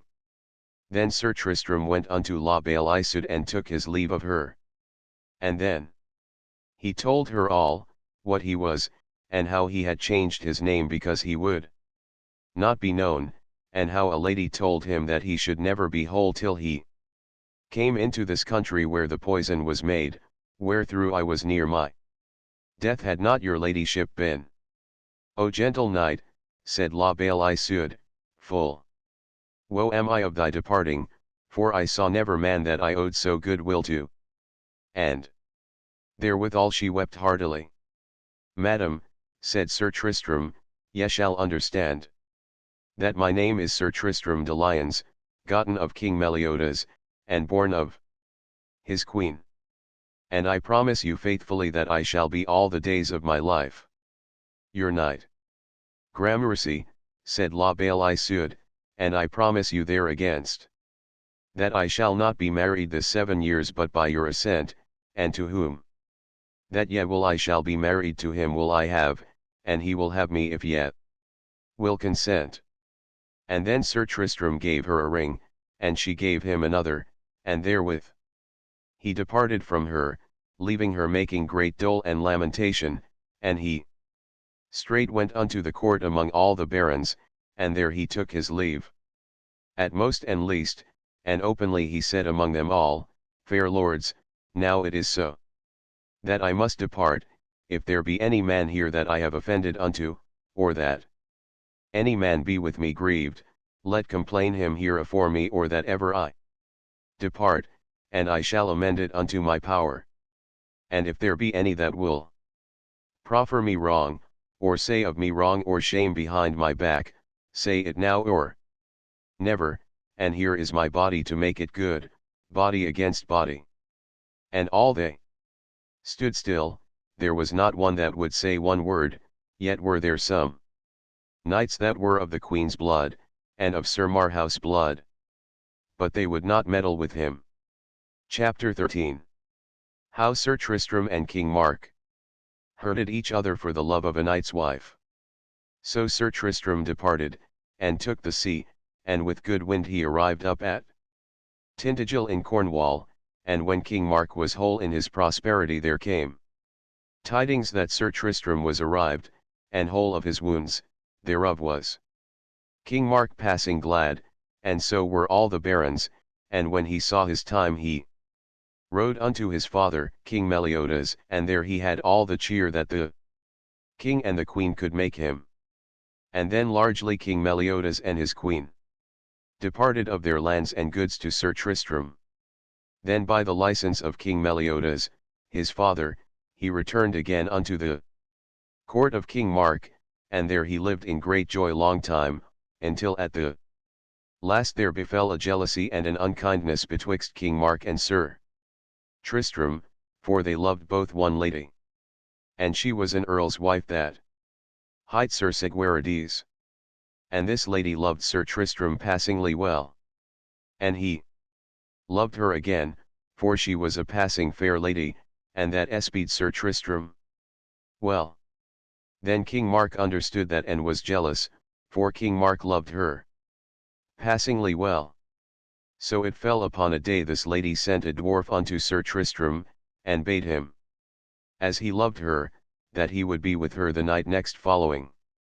Also she charged you that ye come not to her but if ye be well armed, for her lover was called a good knight. Sir Tristram answered to the dwarf, Recommend me unto my lady, and tell her I will not fail but I will be with her the term that she hath set me. And with this answer the dwarf departed. And King Mark espied that the dwarf was with Sir Tristram upon message from Segwarides' wife. Then King Mark sent for the dwarf, and when he was come he made the dwarf by force to tell him all, why and wherefore that he came on message from Sir Tristram. Now, said King Mark, go where thou wilt, and upon pain of death that thou say no word that thou spakest with me. So the dwarf departed from the king. And that same night that the Stephen was set betwixt Segwarides' wife and Sir Tristram, King Mark armed him, and made him ready, and took 2 knights of his counsel with him, and so he rode afore for to abide by the way for to wait upon Sir Tristram. And as Sir Tristram came riding upon his way with his spear in his hand, King Mark came hurtling upon him with his 2 knights suddenly. And all 3 smote him with their spears, and King Mark hurt Sir Tristram on the breast right sore. And then Sir Tristram futtered his spear, and smote his uncle, King Mark, so sore, that he rashed him to the earth, and bruised him, that he lay still in a swoon, and long it was or ever he might wield himself. And then he ran to the one knight, and to the other, and smote them to the cold earth, that they lay still. And therewithal Sir Tristram rode forth sore wounded to the lady, and found her abiding him at a postern. Chapter 14. How Sir Tristram lay with the lady, and how her husband fought with Sir Tristram. And there she welcomed him fair, and either halsed other in arms, and so she let put up his horse in the best wise, and then she unarmed him. And so they supped lightly, and went to bed with great joy and pleasance, and so in his raging he took no keep of his green wound that King Mark had given him. And so Sir Tristram bled both the oversheet and the nether, and pillows, and head sheet. And within a while there came one afore, that warned her that her lord was near hand within a bow draught. So she made Sir Tristram to arise, and so he armed him, and took his horse, and so departed. By then was come Segwarides, her lord, and when he found her bed troubled and broken, and went near and beheld it by candle light, then he saw that there had lain a wounded knight. Ah, false traitress, then he said, why hast thou betrayed me? And therewithal he swung out a sword, and said, but if thou tell me who hath been here, thou shalt die. Ah, my lord, mercy, said the lady, and held up her hands, saying, slay me not, and I shall tell you all who hath been here. Tell anon, said Segwarides, to me all the truth. Anon for dread she said, here was Sir Tristram with me, and by the way as he came to me ward, he was sore wounded. Ah, false traitress, said Segwarides, where is he become? Sir, she said, he is armed, and departed on horseback, not yet hence half a mile. Yes, well, said Segwarides. Then he armed him lightly, and gat his horse, and rode after Sir Tristram that rode straightway unto Tintagel. And within a while he overtook Sir Tristram. And then he bade him, turn, false traitor knight. And Sir Tristram anon turned him against him. And therewithal Segwarides smote Sir Tristram with a spear, that it all to brast, and then he swung out his sword and smote fast at Sir Tristram. Sir Knight, said Sir Tristram, I counsel you that yes might no more. Howbeit for the wrongs that I have done you I will forbear you as long as I may. Nay, said Segwarides, that shall not be, for either thou shalt die or I. Then Sir Tristram drew out his sword, and hurtled his horse unto him fiercely. And through the waist of the body he smote Sir Segwarides that he fell to the earth in a swoon. And so Sir Tristram departed and left him there. And so he rode unto Tintagel and took his lodging secretly, for he would not be known that he was hurt. Also Sir Segwarides' men rode after their master, whom they found lying in the field sore wounded, and brought him home on his shield. And there he lay long or that he were whole, but at the last he recovered. Also King Mark would not be known of that Sir Tristram and he had met that night. And as for Sir Tristram, he knew not that King Mark had met with him. And so the king askance came to Sir Tristram, to comfort him as he lay sick in his bed. But as long as King Mark lived he loved never Sir Tristram after that. Though there was fair speech, love was there none. And thus it passed many weeks and days, and all was forgiven and forgotten, for Sir Segwarides durst not have ado with Sir Tristram, because of his noble prowess, and also because he was nephew unto King Mark, therefore he let it overslip, for he that hath a privy hurt is loath to have a shame outward. Chapter 15. How Sir Bleoberis demanded the fairest lady in King Mark's court, whom he took away, and how he was fought with. Then it befell upon a day that the good knight Bleoberis de Ganis, brother to Malory de Ganis, and nigh cousin unto the good knight Sir Lancelot du Lake. This Bleoberis came unto the court of King Mark, and there he asked of King Mark a boon, to give him what gift that he would ask in his court. When the king heard him ask so, he marvelled of his asking, but because he was a knight of the Round Table, and of a great renown, King Mark granted him his whole asking. Then, said Sir Bleoberis, I will have the fairest lady in your court, that me list to choose. I may not say nay, said King Mark, now choose at your adventure. And so Sir Bleoberis did choose Sir Segwarides' wife, and took her by the hand, and so went his way with her, and so he took his horse and guard set her behind his squire, and rode upon his way. When Sir Segwarides heard tell that his lady was gone with the knight of King Arthur's court, then he armed him and rode after that knight for to rescue his lady. So when Bleoberis was gone with this lady, King Mark and all the court was wroth that she was away. Then were there certain ladies that knew that there were great love between Sir Tristram and her, and also that lady loved Sir Tristram above all other knights. Then there was one lady that rebuked Sir Tristram in the horriblest wise, and called him coward knight, that he would for shame of his knighthood see a lady so shamefully be taken away from his uncle's court. But she meant that either of them had loved other with entire heart. But Sir Tristram answered her thus, Fair lady, it is not my part to have ado in such matters while her lord and husband is present here.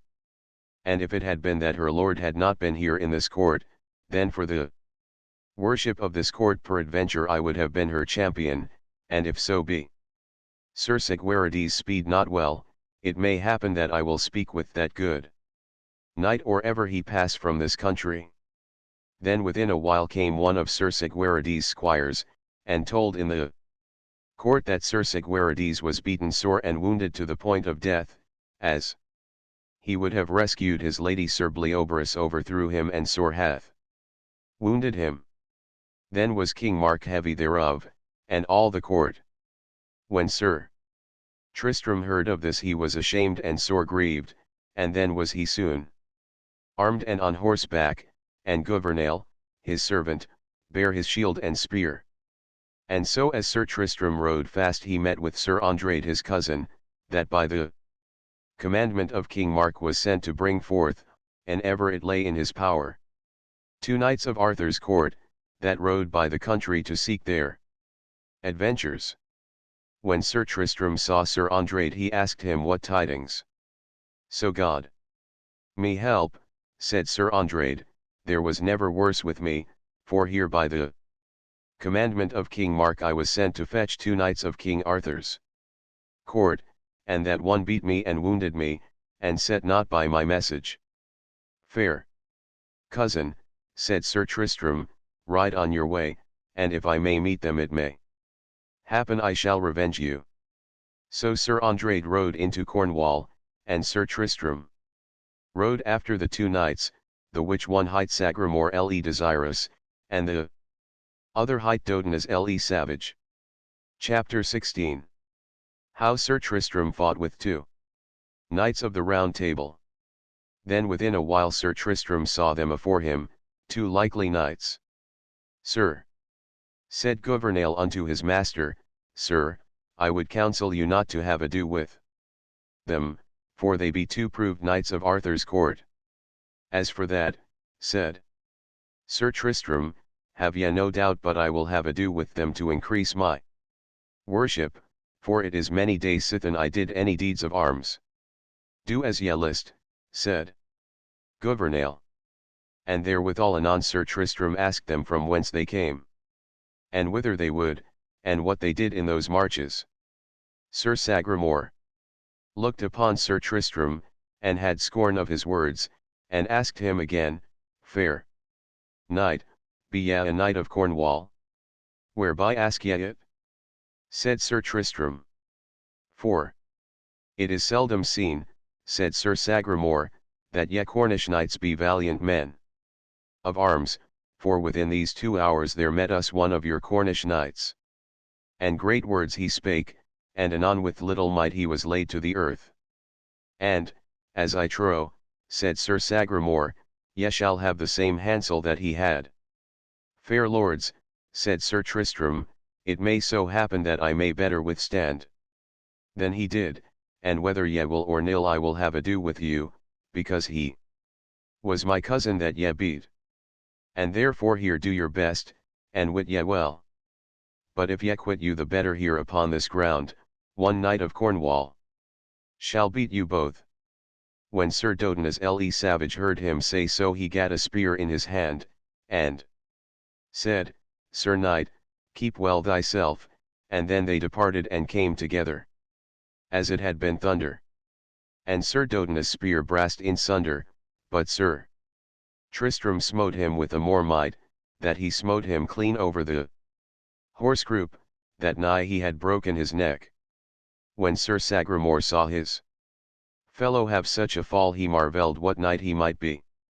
And he dressed his spear with all his might, and Sir Tristram against him, and they came together as the thunder, and there Sir Tristram smote Sir Sagramore a strong buffet, that he bare his horse and him to the earth, and in the falling he brake his thigh. When this was done Sir Tristram asked them, Fair knights, will ye any more be there no bigger knights in the court of King Arthur? It is to you shame to say of us knights of Cornwall disianure, for it may happen a Cornish knight may match you. That is truth, said Sir Sagramore, that have we well proved, but I require thee, said Sir Sagramore, tell us your right name, by the faith and troth that ye owe to the high order of knighthood. Ye charge me with a great thing, said Sir Tristram, and sithen ye list to wit it, ye shall know and understand that my name is Sir Tristram de Lions, King Meliodas' son, and nephew unto King Mark. Then were they 2 knights fain that they had met with Tristram, and so they prayed him to abide in their fellowship. Nay, said Sir Tristram, for I must have ado with one of your fellows, his name is Sir Bleoberis de Ganis. God speed you well, said Sir Sagramore and Dodinas. Sir Tristram departed and rode onward on his way. And then was he where before him, in a valley where rode Sir Bleoberis, with Sir Segwarides' lady, that rode behind his squire upon a palfrey. Chapter 17. How Sir Tristram fought with Sir Bleoberis for a lady, and how the lady was put to choice to whom she would go. Then Sir Tristram rode more than a pace until that he had overtaken him.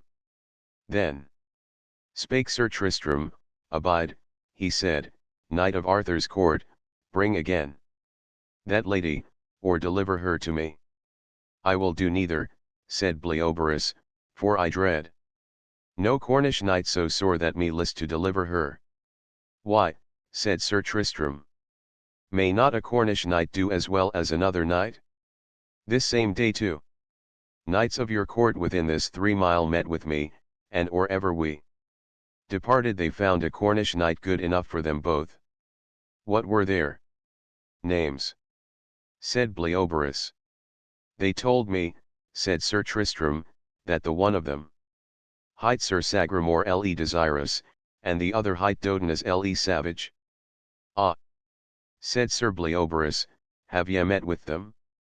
So God me help, they were 2 good knights and men of great worship, and if ye have beat them both ye must needs be a good knight, but if it so be ye have beat them both, yet shall ye not fear me, but ye shall beat me or ever ye have this lady. Then defend you, said Sir Tristram. So they departed and came together like thunder, and either bare other down, horse and all, to the earth. Then they avoided their horses, and lashed together eagerly with swords, and mightily, now tracing and traversing on the right hand and on the left hand. More than 2 hours. And sometime they rushed together with such a might that they lay both grovelling on the ground. Then Sir Bleoberis de Ganis stirred aback, and said thus, Now, gentle good knight, a while hold your hands, and let us speak together. Say what ye will, said Tristram, and I will answer you. Sir, said Bleoberis, I would wit of whence ye be, and of whom ye be come, and what is your name?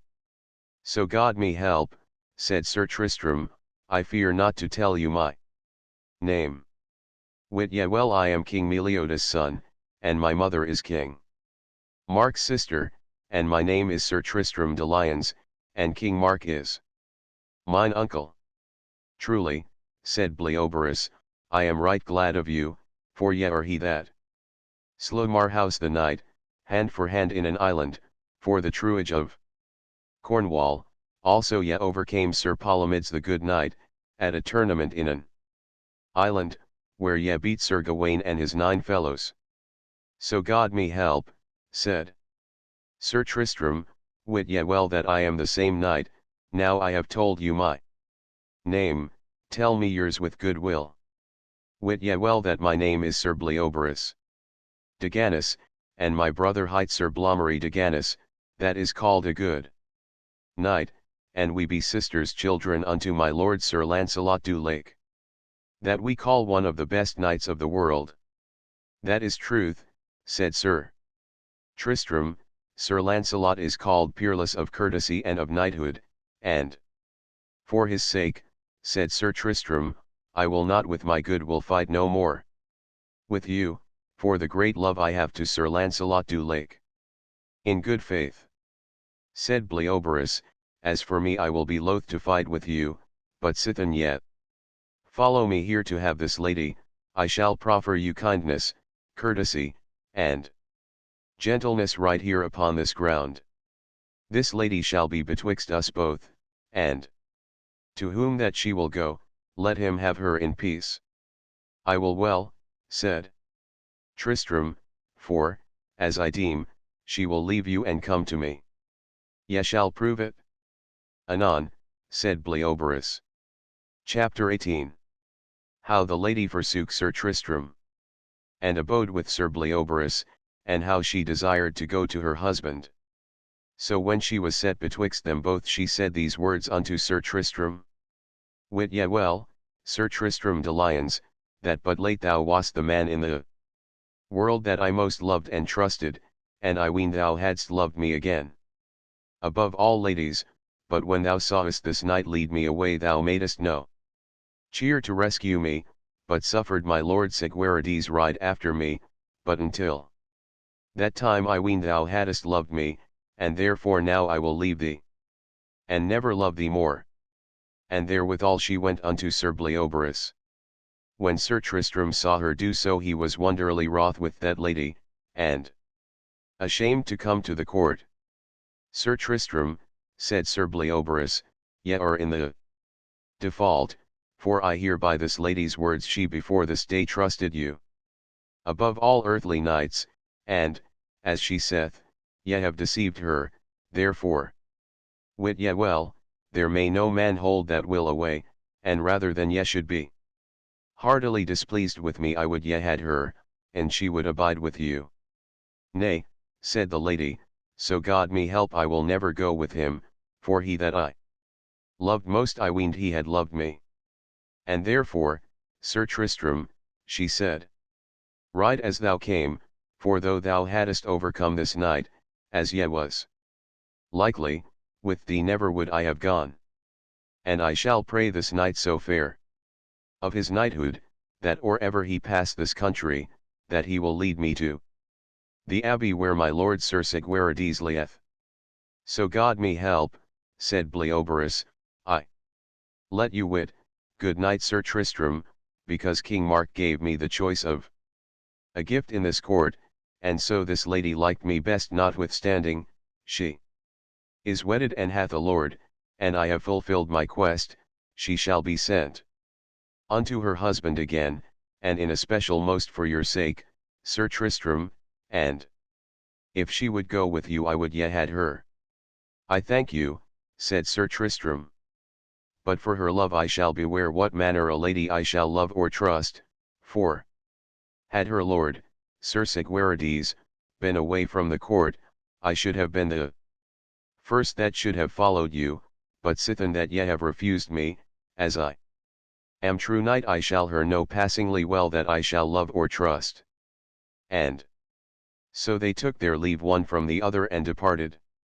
And so Sir Tristram rode unto Tintagel, and Sir Bleoberis rode unto the abbey, where Sir Segwarides lay sore wounded, and there he delivered his lady, and departed as a noble knight.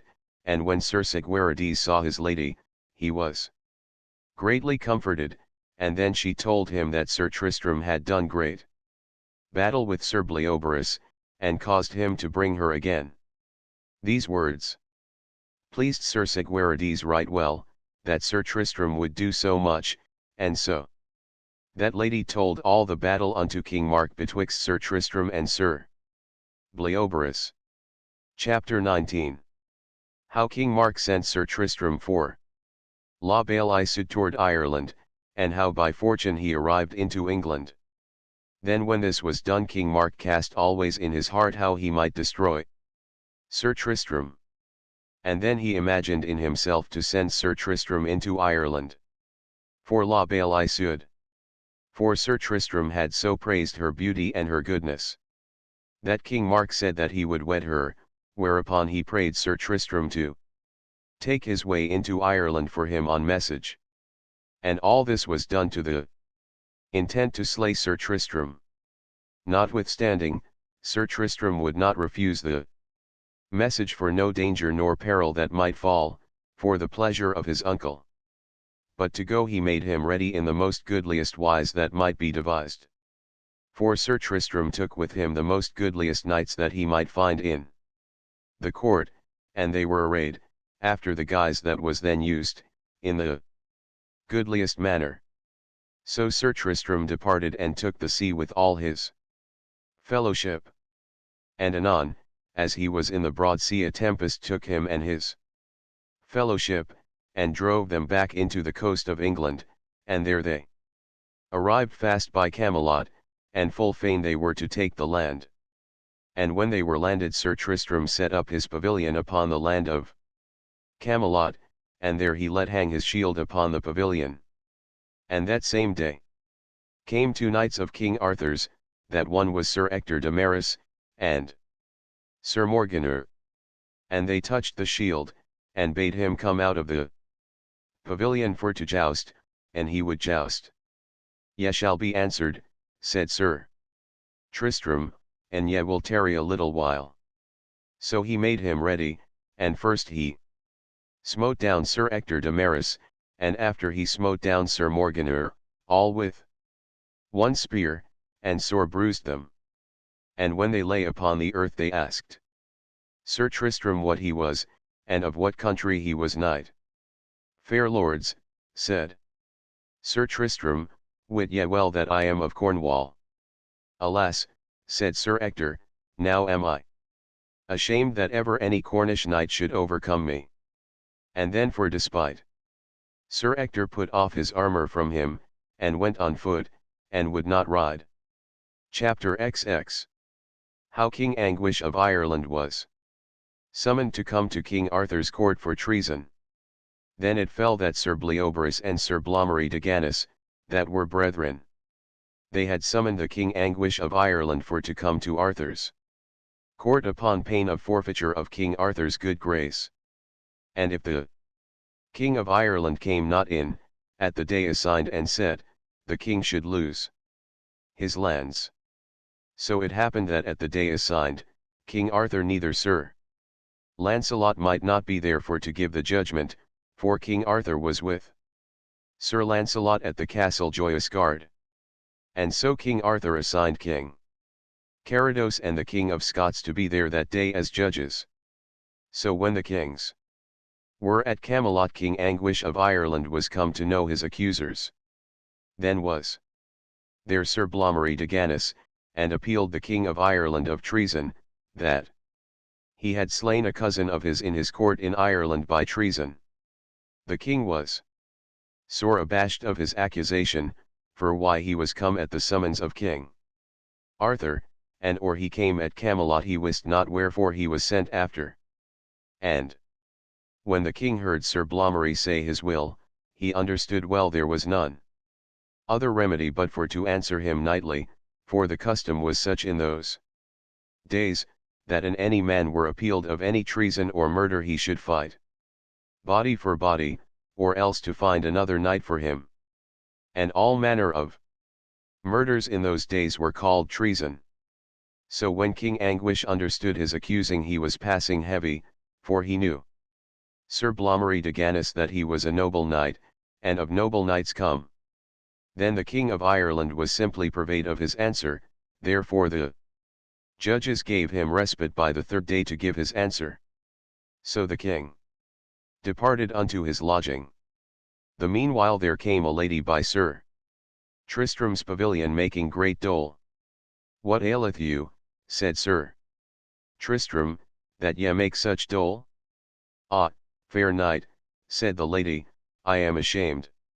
Unless that some good knight help me, for a great lady of worship sent by me a fair child and a rich, unto Sir Launcelot du Lake, and hereby there met with me a knight, and threw me down from my palfrey, and took away the child from me. Well, my lady, said Sir Tristram, and for my lord Sir Launcelot's sake I shall get you that child again, or else I shall be beaten for it.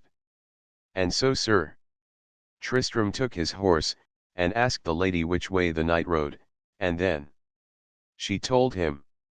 And he rode after him, and within a while he overtook that knight. And then Sir Tristram bade him turn and give again the child. Chapter XXI. How Sir Tristram rescued a child from a knight, and how Gouvernail told him of King Anguish. The knight turned his horse and made him ready to fight. And then Sir Tristram smote him with a sword such a buffet that he tumbled to the earth.